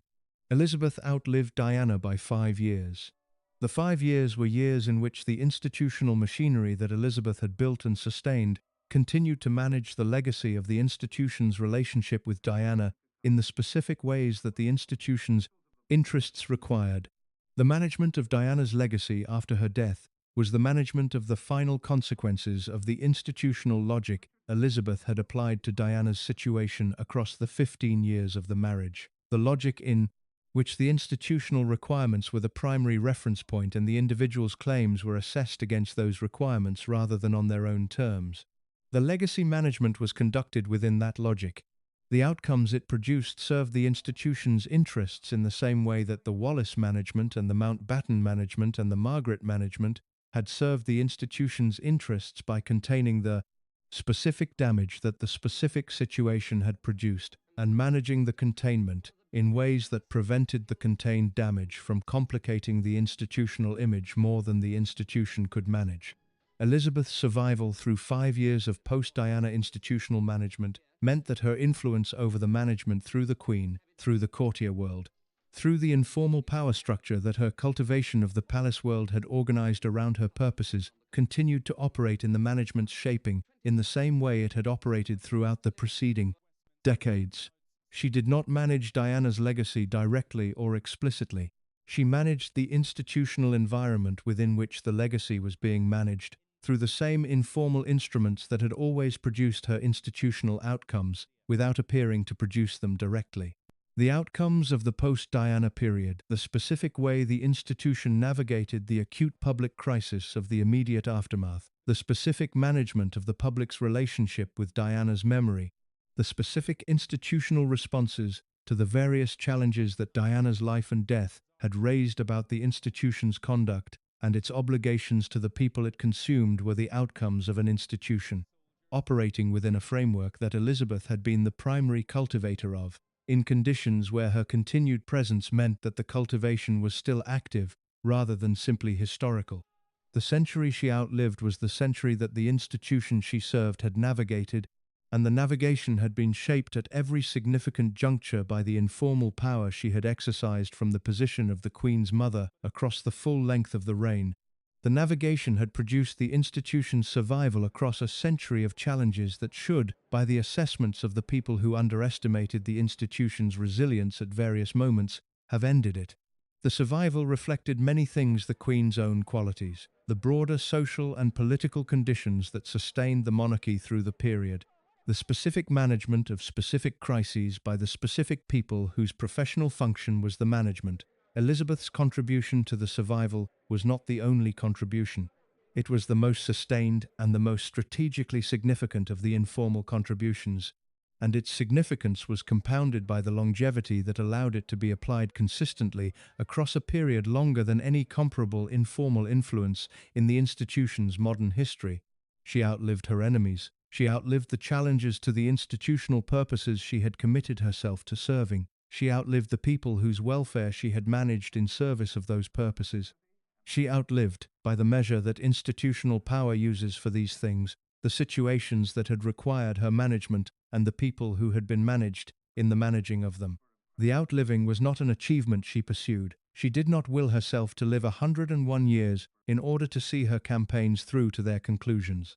Longevity is not a strategy even when it produces strategic outcomes, and the strategic outcomes her longevity produced were not planned in advance as the products of a strategy for outliving the people and the situations she needed to outlive. What the longevity produced was the accumulation of the outcomes of a life of institutional management applied across a time frame that made the outcomes more complete and more durable than they would have been if the management had run for fewer years. The management was the strategy. The longevity extended its application. The extension produced the depth of outcome that the shorter application would not have generated. She outlived the century she had been formed in. She outlived the empire whose certainties had shaped her formation. She outlived the institutional world she had entered as a young woman and had spent a century managing and sustaining. She outlived the specific people who had represented challenges to the institutional purposes she had committed herself to, and who had experienced, in the encountering of those purposes, the specific consequences that the full account of her life documents. She outlived all of them. That is the final fact of the private Elizabeth. The woman behind the door lived long enough to see every door she had opened and closed in the service of the institutional purposes she believed in swing finally and permanently in the direction she had spent a century managing them toward. The doors are hers, the century is her account. The woman behind the door lived long enough to see the door held open by everything she had built. It is still open. She is still behind it. In the specific sense that the institution she built is still running on the framework she built it around. That is the measure of the longevity. That is the final account. The question of legacy is always, for people who have spent their lives managing their own image, the question they have been preparing for longest. Legacy is the final chapter of the image management operation, the chapter that has to outlast the person who has been managing the image, that has to continue producing the required outputs without the active management that produced them during the life. That has to be built robustly enough to survive the specific challenges that the distance of time and the loosening of the code of discretion and the gradual release of the private record always produce when the person being managed is no longer present to participate in the management. Elizabeth prepared for the legacy question across the full length of her active institutional life, not as a separate project from the management of the image during that life, but as the integrated dimension of the same management operation. The understanding that the decisions made during the life about what to build and how to build it were simultaneously decisions about what the legacy would consist of and how durable it would be. The legacy she manufactured had specific components, each of which was constructed with the same deliberateness and the same patience that she brought to every significant institutional activity, and each of which served specific functions in the overall legacy architecture that was the final product of the management operation. The first component was the institutional legacy, the specific shape of the monarchy that she left behind, the specific framework for the institution's operation that her 60 years of informal power had built into its culture and its decision-making structures. This was the most durable component and the most consequential one, because it was the component that operated through the institution itself, rather than through the memory of the person who had shaped it, and that therefore had the specific resilience of institutional culture, rather than the more fragile resilience of personal reputation. The institutional framework she left behind was the framework this account has documented throughout its length, the prioritization of the managed surface over the acknowledged reality, the cultivation of the Queen's instincts toward institutional caution and away from the human response, the management of the courtier world's informal power structure around the institutional purposes she had committed to, the cultivation of the press relationship in ways that shaped coverage toward the warm image rather than the complicated reality. These were not simply features of her own conduct during her active years. They were features of the institutional culture she had built across those years, and institutional culture is not a personal possession that dies with the person who built it. It is a shared understanding embedded in the practices and the relationships and the ambient professional culture of the institution itself, and it continues to operate through the people who have been formed by it, long after the person who formed those people is no longer present to direct the formation. The culture she left behind in the palace world was the culture that managed the subsequent crises of the institution, the Andrew situation, the Harry and Meghan situation, the ongoing management of the institution's relationship with its own history in the specific ways those crises were managed. The management reflected the culture reflected the formation. The formation was hers.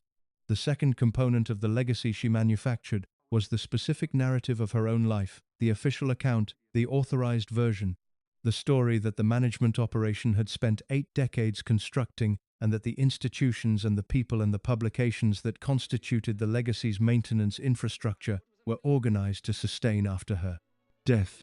The official narrative was constructed through the specific choices she had made throughout her life about what to authorize and what to withhold, about who to give access to and who to manage away from the private reality, about which biographers and which journalists and which institutional historians were to be the custodians of the authorized version and which were to be managed out of the relevant world before their access to the private record produced accounts that complicated the authorized one.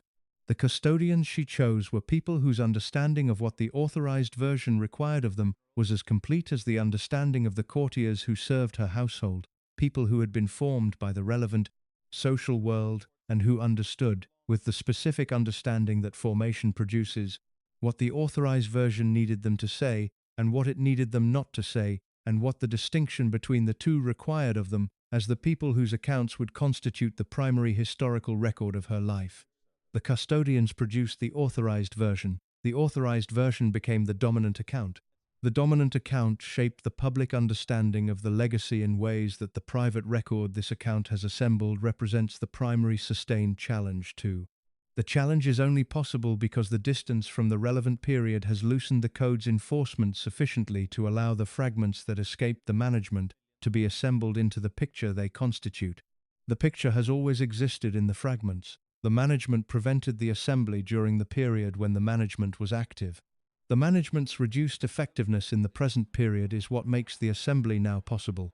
The third component was the specific emotional legacy, the specific quality of public feeling about Elizabeth that the image management operation had produced, and that the legacy maintenance infrastructure was organized to sustain.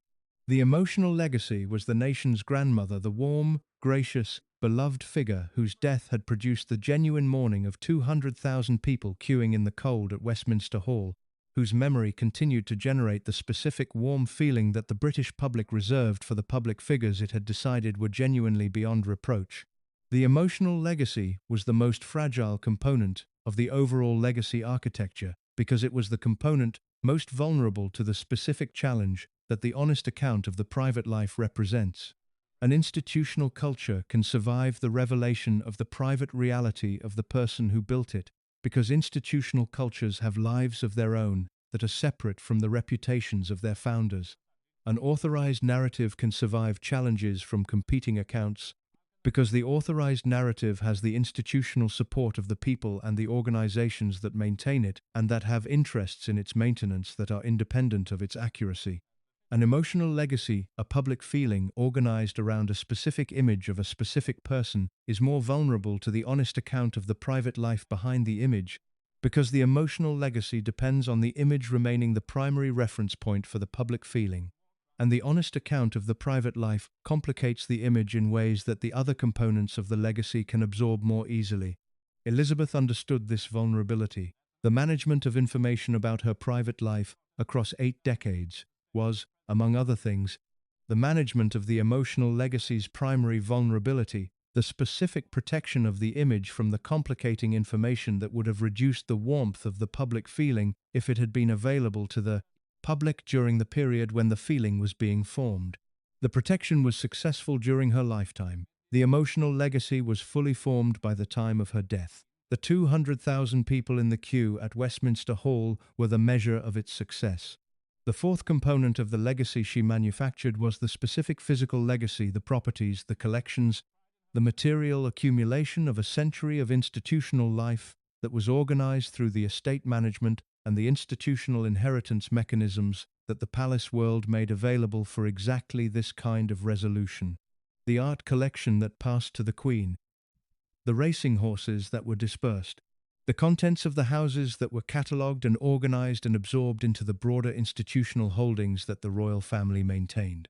The physical legacy was also the mechanism through which the financial legacy was resolved, the accumulated deficit of the lifetime's spending beyond income absorbed into the estate management in ways that the public was not given a detailed account of, and that the institutional machinery managed with the same quiet competence that it had managed every other financial consequence of the private life.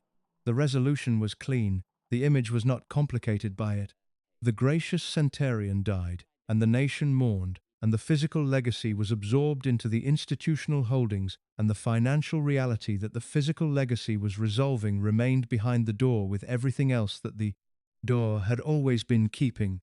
The fifth component, the most personal and the most difficult to examine honestly, was the specific human legacy that the private account this record has assembled most clearly documents.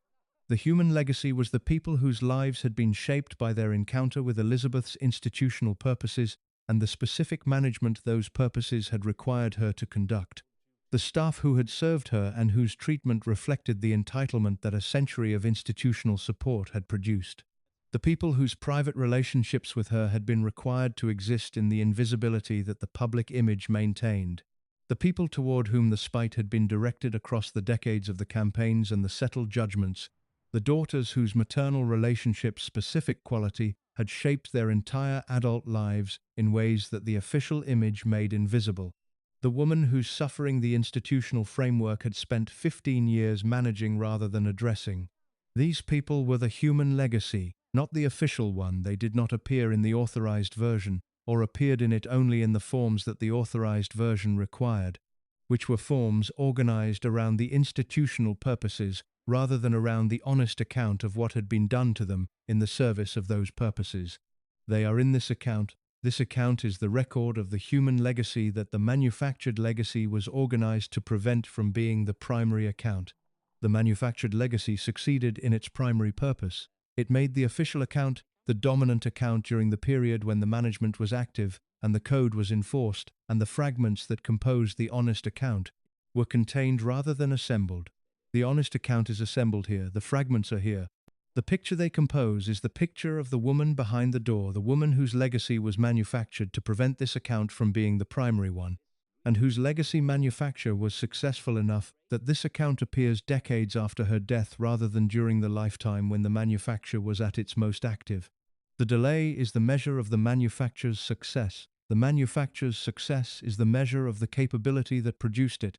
The capability that produced it is the quality that the official legacy celebrates, and that the private record contextualizes the extraordinary capability of a woman who spent a century building a world around her institutional purposes, and who built it well enough that the building outlasted the builder and continues to shape the institution whose purposes she spent her life serving.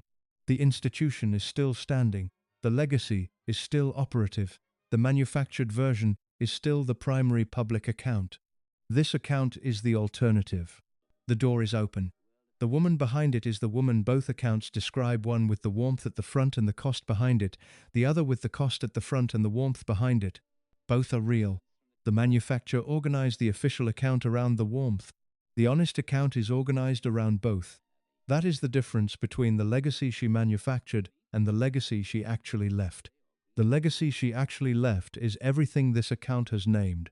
It is more interesting than the manufactured version. It is considerably more honest.